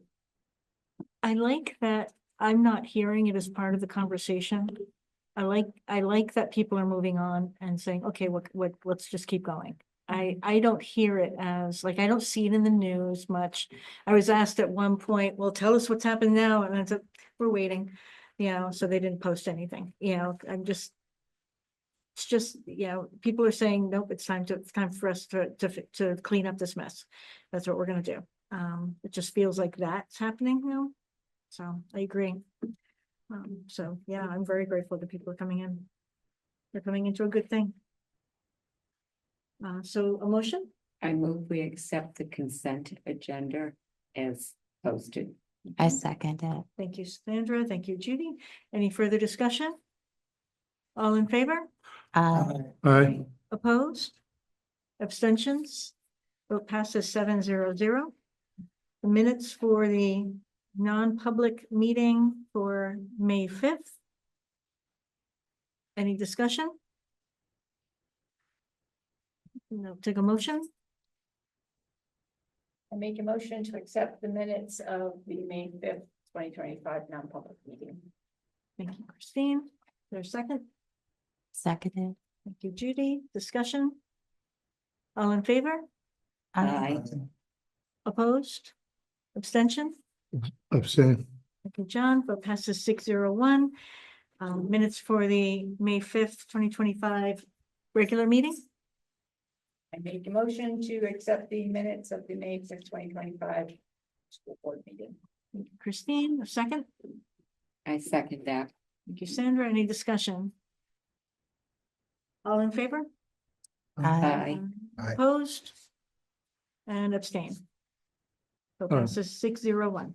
Thank you, John. All right, we're on to action items. We are going to act on the approval of the SAU exempt / JRAO Jaffrey Ringe Administrative Organization. Their 2025-26 salaries. This has been an ongoing process for the last few months with discussion back and forth. And do we have a motion to accept the proposed agreement? First, we're doing the salaries, right?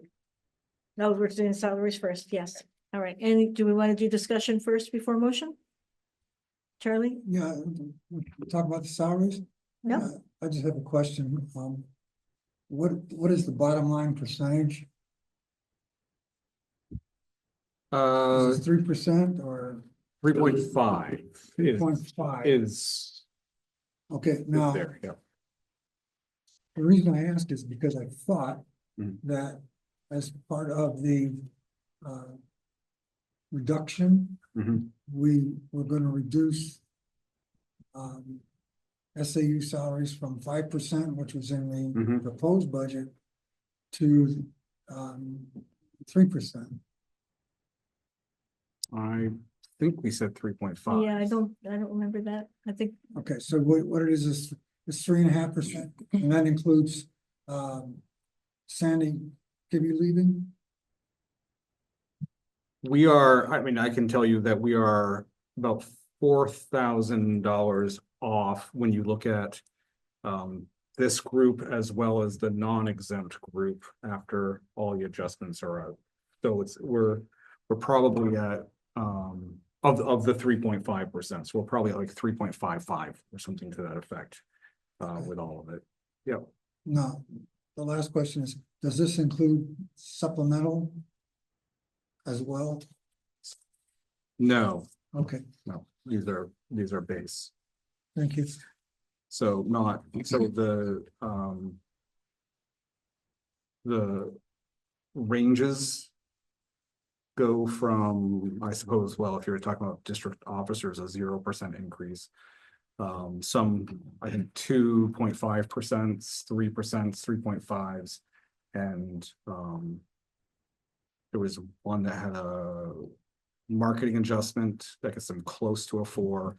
And then there was a 4% as well. any further questions, discussion? Okay. All in favor of approving the SAU exempt JRAO 2025-26 salaries, please signify by saying aye. Aye. Aye. Any opposed? Abstain? Vote passes 700. Now we've gone to the revised JRAO agreement to be a 3-year agreement.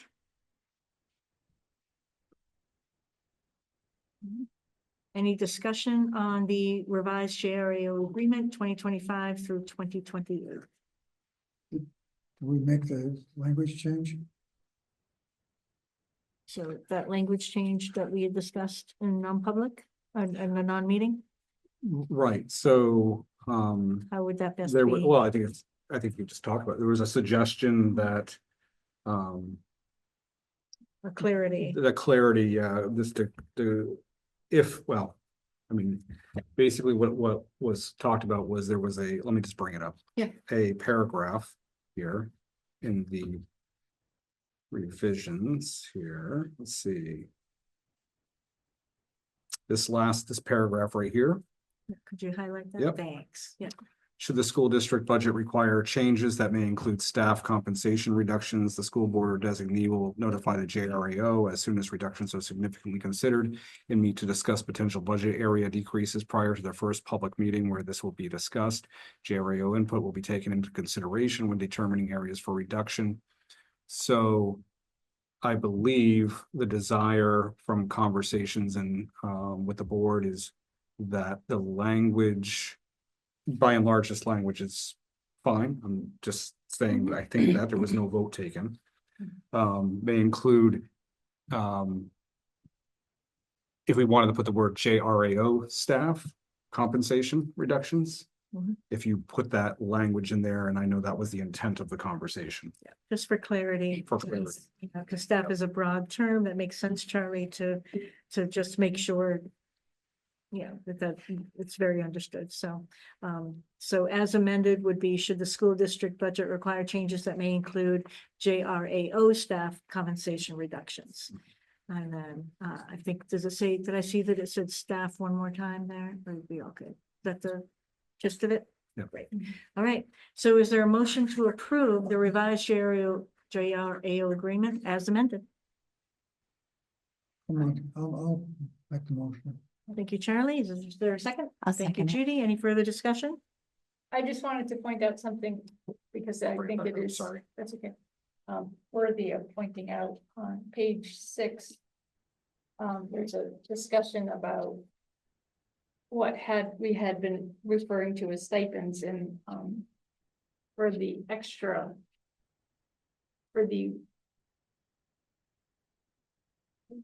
legal responsibilities that fall outside of job descriptions that our administrators have taken on and I think 6. Or unfilled positions. For unfilled positions that are legally required, Okay. unfilled. I know which one that's Responsibilities. there, Yeah, right the here, stipends, yeah. this one. Mhm. And so, So I think it's okay. important to note that this.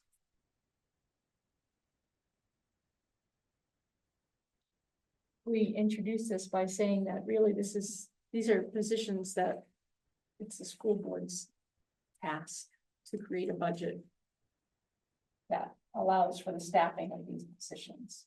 This is our job, is to make sure our schools are properly staffed and that our teachers, our administrators are not working ridiculous hours.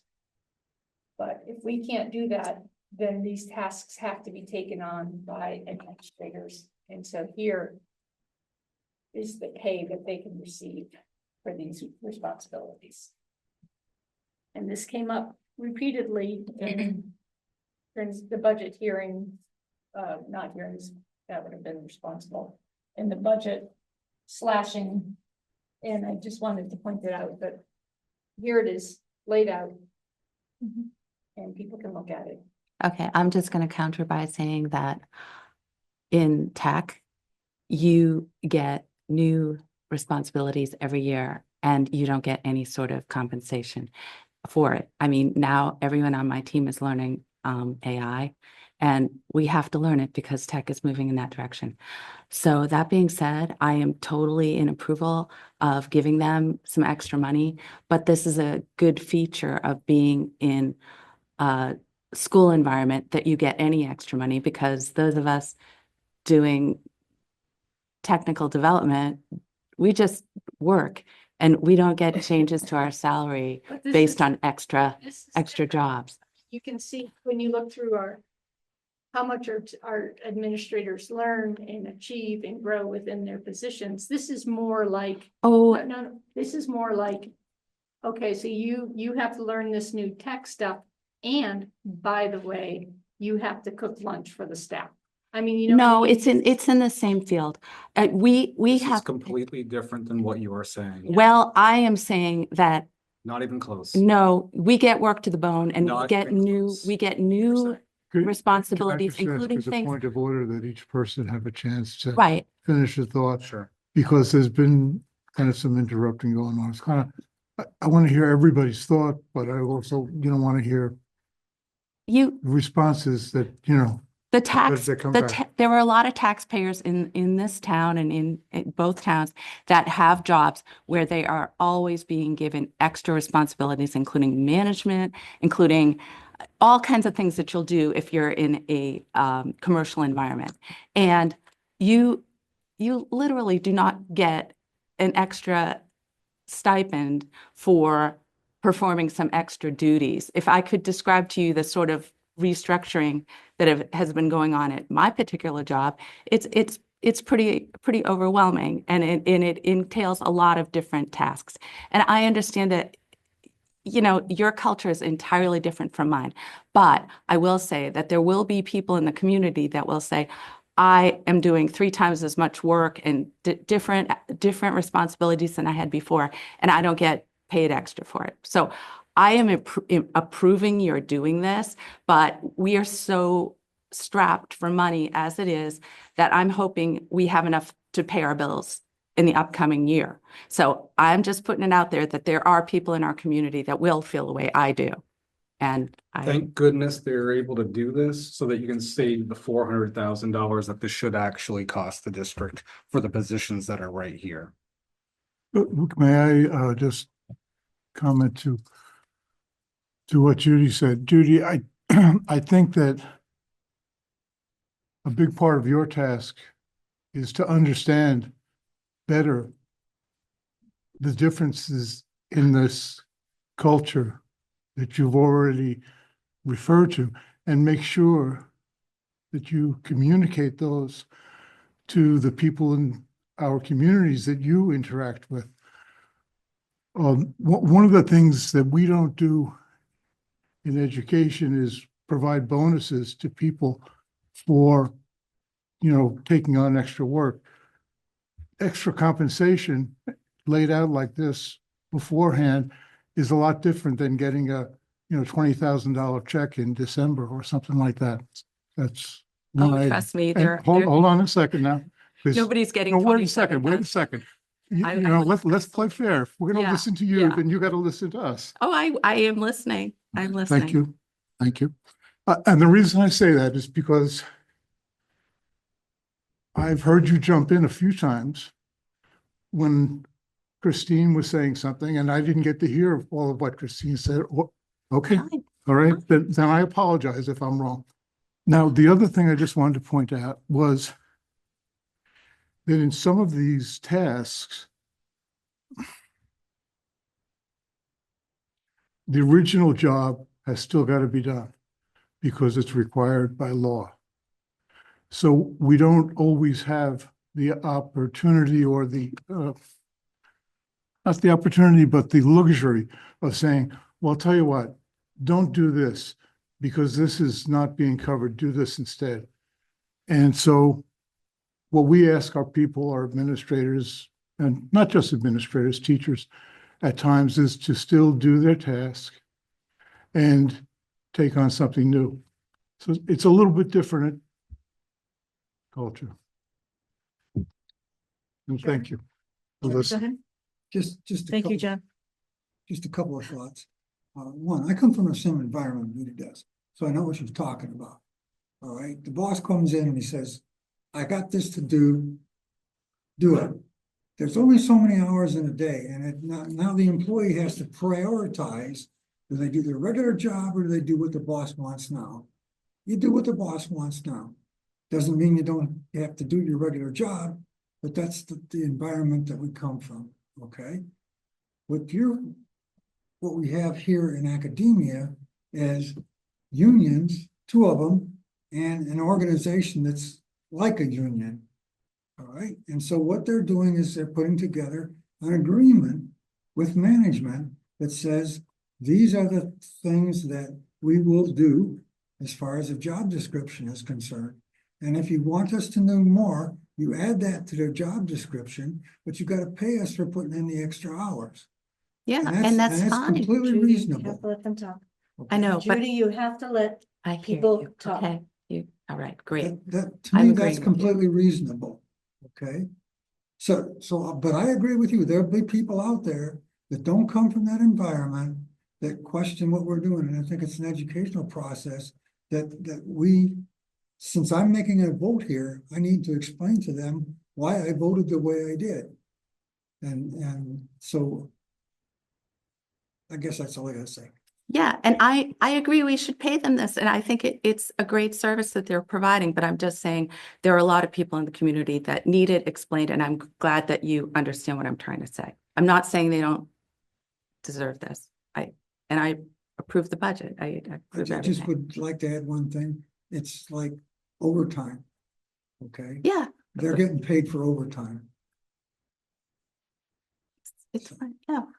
All right, so do we have a motion to approve the agreement for 2025 through 2028 as amended? Charlie, thank you. Do we have a second? Seconded. Thank you, Judy. Any further discussion? All in favor? Aye.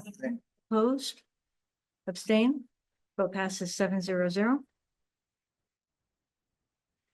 Do we have any discussion items?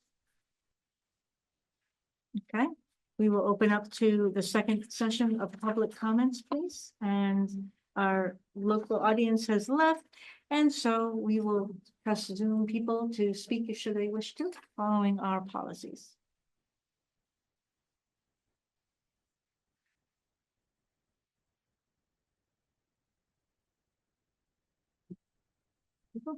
Thank you, everybody. All right, board matters. There's just a couple. I understand that there, are there any, committee updates at this point? I understand that there is a facilities meeting coming up this Thursday. And is there an agenda for that posted? No. Okay, could we get that posted prior and where people will be meeting and when and all that, as soon as possible? If we could get that to Sure. Ruben, that'd be great. And could pass that to Wendy. Also, on the website, has the website been updated to include Judy as Yes. contacts and to have the committees listed yet? I saw my contact information. I don't know what the. I don't know about the Am I not committee. listed as chair anymore, Al?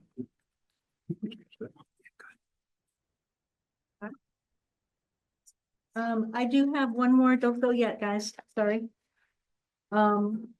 Any other committee meeting things? Yes. Not committee meetings, no, board matters. But Board so matters. finish your committee meeting. Yeah, so are there, so facilities, anything else? Okay, We're supposed to have a wellness committee meeting, but it got canceled and will be rescheduled, but has not been yet, so. I thought it was rescheduled for tomorrow at 3:15. I don't know if she has sent out the invitation. Yeah, I for that didn't yet. see an invitation. I saw that mentioned, but I didn't see an invitation. Oh.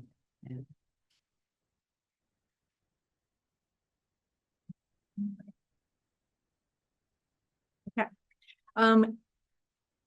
If possible, could, we don't have to respond or anything, but could the board be all included in when meetings are happening? Could it be an all board thing?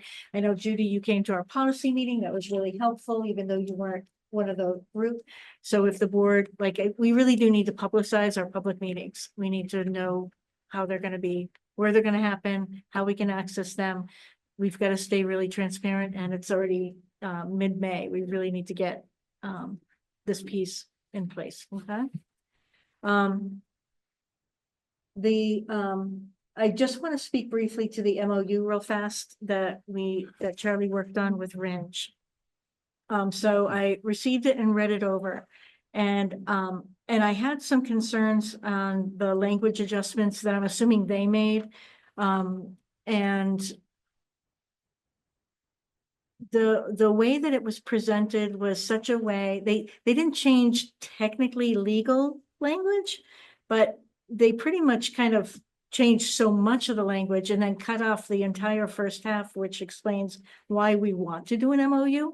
Like, it just didn't matter. It felt, I guess reading it felt like they were really dismissing, disrespectfully, the purpose behind why we would want to have a joint agreement. And it was just odd. And I guess I looked at it and I want to go back to them, but I'll go back to them, Charlie. I'll talk with Bob and I'll talk with the group.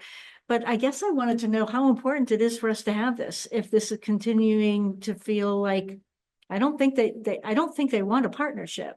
I think we can continue just doing the waivers. I'm fine with that. I don't think that they want this. And They that just approved seems, everything, they approved basically everything except the background. yeah, the background Okay, was literally a background- third of the background document. To them was not part of the agreement. It was, you know,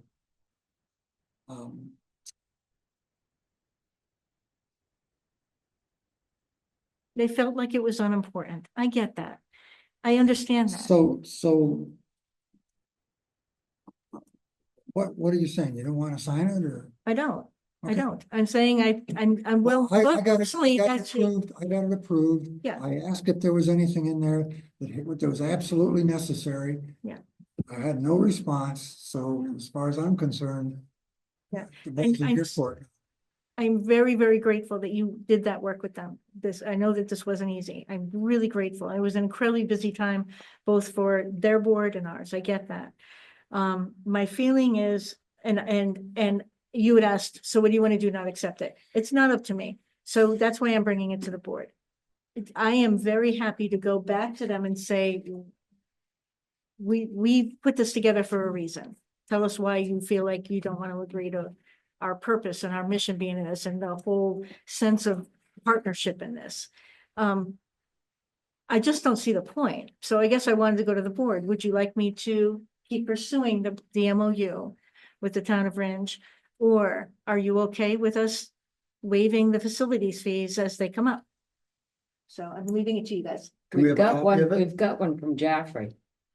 You're gonna say we've got one from Jaffrey and Jaffrey did what they were supposed to do, but Ringe doesn't, and so, well, never mind. That doesn't make sense. Well, it really is just a matter of calling them up on the screen and saying, do we want to waive the fees? You know, I agree. Yeah, so yes, I thank you. Oh, Lisa? Yeah. Can we ask for the superintendent's, I don't know, insight on this? I'm just curious how it seems. Yeah, I mean, you know how I feel. So this is what I would say. You heard tonight from David a success story, and it's going to be a continuing success story because of the systems that have been developed. A lot of that has to do with what we would call win-win partnership development. And the reason why we have background information about and if the background information's wrong, then let's get it correct. Because it starts the dialogue of this is why we're doing it. We agree that we want to work together for the betterment of both organizations, betterment for the town of Ringe, betterment for the school system involved. And so when you're doing a memorandum of understanding, an agreement like that, a partnership agreement, which it's a partnership, it should be a win-win. You know, they win because they're able to do basketball camps and other things that can certainly help their community, but also provide financial support for their budgets. I know they budget that. I know that's the conversations that I've had with the rec directors and so forth. From our standpoint, the benefit would be that we have a closer relationship with the community, that we have open dialogue, that our kids are getting even more experiences and their families are feeling like they're part of a community that cares about kids. And so they move here and they support the schools. So we all want different things and get different things, but it starts from what our goals are. What are their goals? What are our goals? How do our goals come together? So, I mean, the board can do what it desires to do. The purpose of any working together is to find that common ground, to work together to have a better future. I think we're, you know, we've had our bumps, to say it mildly. over the past several months. I've been vocal about it. I'm not going to get upset about whatever decision is made. I would rather work, even if it took 2-3 months, trying to work collectively or collaboratively, sorry, collectively is different. That would be an awesome place to get to, would be collectiveness, and that's why we have success here, collective leadership, collective, all that model that we've been designing and putting in place over the last decade. It takes a lot to get there, but if we could be collaborative and work together toward a stronger future, that would be desirable. That would be what I would desire. But we have a ways to go, I think. Okay, thank you. Lisa, I think, I hate to, put you through a whole bunch of more of, and I appreciate your efforts.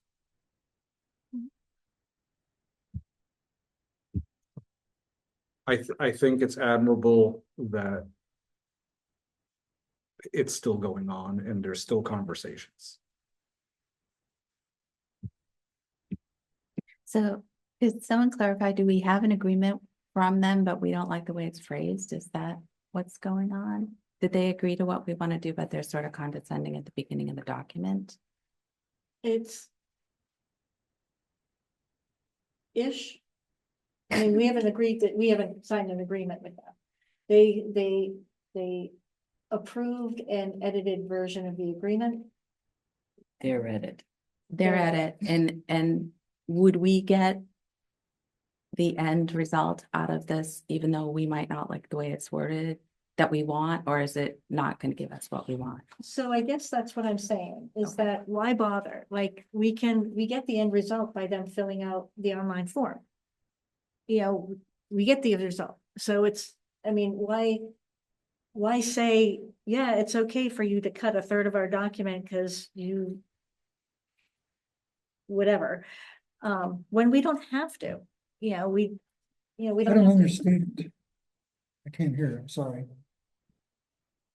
So Judy had asked, are we going to say no to this agreement because they edited it and gave us their version of it? But technically, the legalities are there. The insurance piece is there and the agreement on custodial care is there. It's all there in a much more stripped down form with language edits throughout, but legally it's there.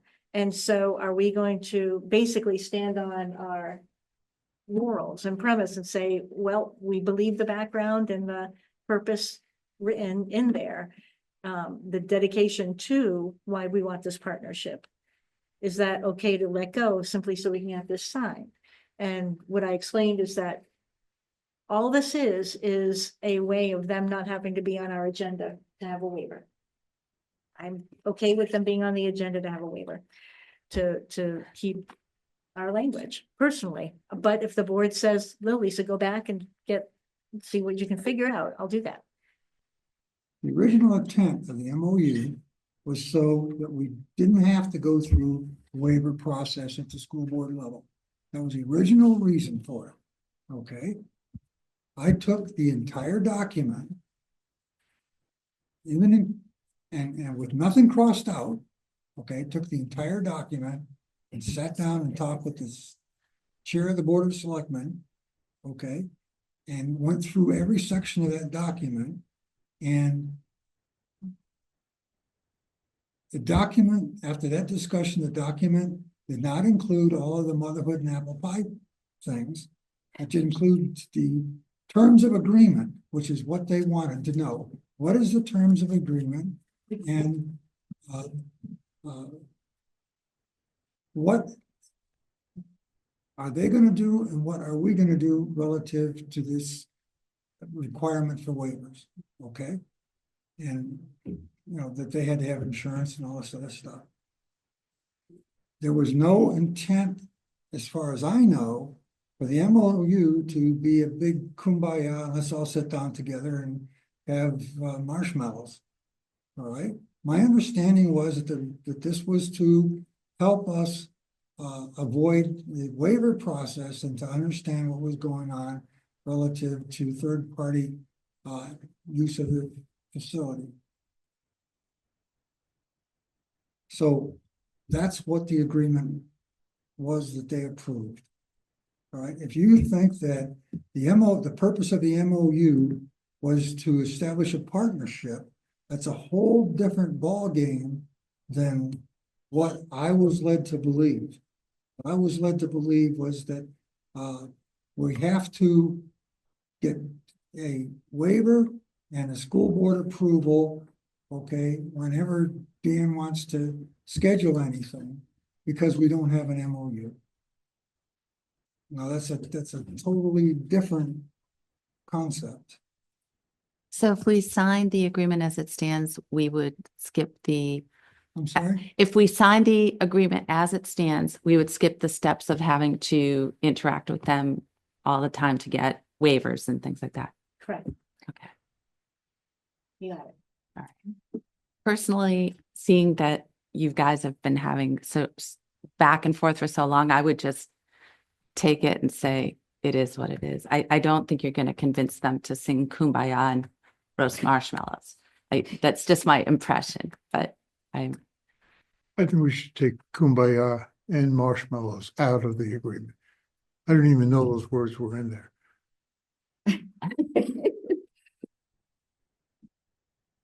How about this?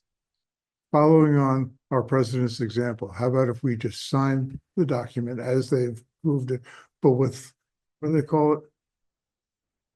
Like a signing statement or something, right? Where we can say, we're so happy to work with you, and we think that someday we're looking forward to having a partnership. All right. Then I think because there is the Sunday evening, let's put this to a vote. I would like somebody to make a motion to approve the document as the town of Ringe amended. I know you don't see it, I get that, but I think we get. Can I make one statement before that? Yes, you may. Just so that you understand, Kumbaya and marshmallows was Right. like our district goals. So it was substance. It was what has helped us and what has been agreed upon for us to move forward. And so when we put something, an agreement in place with the understanding of this is who we are, this is our goals, this is, by the way, what your website says, Ringe, as to who you are and what your goals are. Those aren't Kumbaya things. These are things that are supposed to be intrinsic to the improvement of both organizations. Ruben, And we find these things together. I'm just saying. I just want to apologize for my reference to the president, but I am serious. Why not a signing statement? The You board you're can sign. mentioning I just want to clarify, there wasn't fluff. Okay. That's all. And It's a but misrepresentation of what the process is. And it's a misrepresentation, and it's unfortunate. And it was a great, I it was a understand. great process that we took with the former administrator that was over there and the rec director. It was a collaborative effort. It was good. And it's reminiscent of what we've done with Franklin Pierce. It's and Penn reminiscent State. of all our successes that we've Yeah. had, yes. Yeah, and the town of Jackson. yeah, but everyone you meet isn't going to be as cooperative as you might want them to Well, be. that's fine. That's why I'm And- saying, go yeah. ahead and do what you'd like to do. Yeah. But Yeah, I would appreciate us being careful about the language we use when we say things in public. That's why I attempted to make fun of Charlie's use of Kumbaya and marshmallows, even though I understand why he used them. So let's have a motion to approve the Town of Ringe MOU as they amended it, please. Does anybody want to make a motion? That should- I haven't seen it. Yeah, same here. Yeah. Yeah, I haven't seen it I'm either. not gonna approve it or vote on it if I haven't seen it. So maybe put it off So we till will next table meeting. this to the next meeting and I will forward a copy to everybody. Thank you. thank you. And I will include both what Jaffrey signed and this one, because you kind of need to see them back to back to know what's missing. Okay. And then those amends. And just so everybody knows, when you see it, Kenny Karate is spelled wrong in both documents. I'm sorry, Kenny, but here, What, should be what, fixed. what was spelled? Kenny Karate is listed in both, and Oh, both yeah. documents are spelled wrong Yeah. for the name. So that's a longstanding company that we should get that name right. All right, thank you, everybody. I think, John, you had a board matters. Yes, it's just a very simple but personal board matter. I'm going to be out of the country on June 2nd. So if I can, if I'm in a place where I can get internet and sign on remotely, I will, but I will not guarantee that. So Thank you. Ruben, are there any events happening? I haven't looked at the calendar. I don't believe there's any graduation-y things or any things that we should be attending before our next board meeting. Is that correct? But once our next board meeting comes, we're going to be straight out. Yeah, everything's gonna come at the June 16th timeframe, and just before that. The 8th grade graduation's at 5 o'clock the night of our board meeting. That's correct, yeah. Yeah. And thank you for changing the dates in July and August. So do we want to change our next board meeting? If that's the 8th grade graduation, we really want to attend that. Thank you for reminding me of that. That was on the, It's 5 and it's the graduation's at 5. yeah. All right. So do we want to, cancel that board meeting and go on to the phone? I'm just looking, it's such an incredibly busy time for everybody. So that's, Will they be done graduation by 6:30? Yes. no. It's very possible. The Is it? middle school one goes by faster than the elementary in the past anyway. I think the elementaries are streamlining theirs a little bit this time. All right.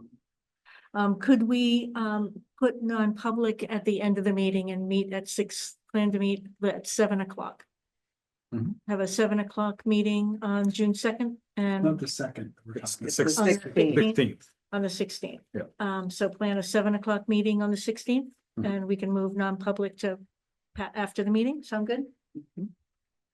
All right, thank you. Cool. All right, anything else? you asked if there was anything else going on between now and then. Is there the Pops? There's a concert this week on There's a Thursday. concert this week. What is that about? Is that It's a band concert. okay, it's the high school or high school and middle school? Okay. Thank you. And then, of course, I mean, there are a lot of things at the end of the year if we want to go to, since we're on the topic. The live If we calendar? go to the, yeah.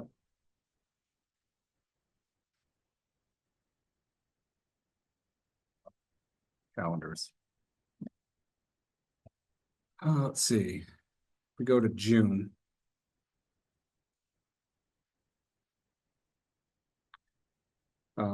There is the grade 5 celebration, and this is, I believe the 12th is going to be both at JGS and RMS.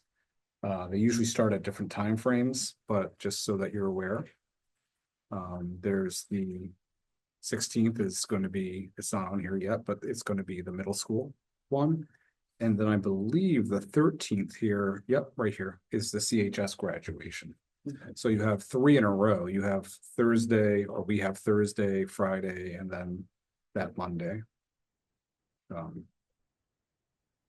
So that's the Busy time. busy time. Yep.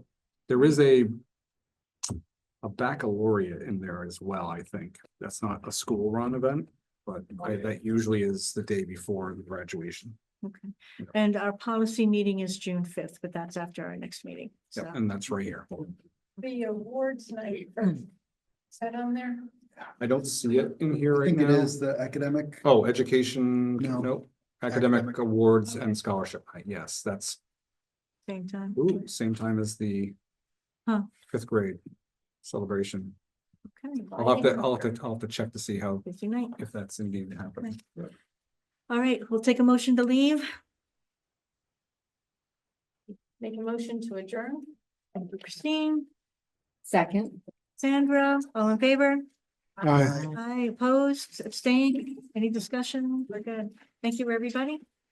Sandra, can I see you for a second?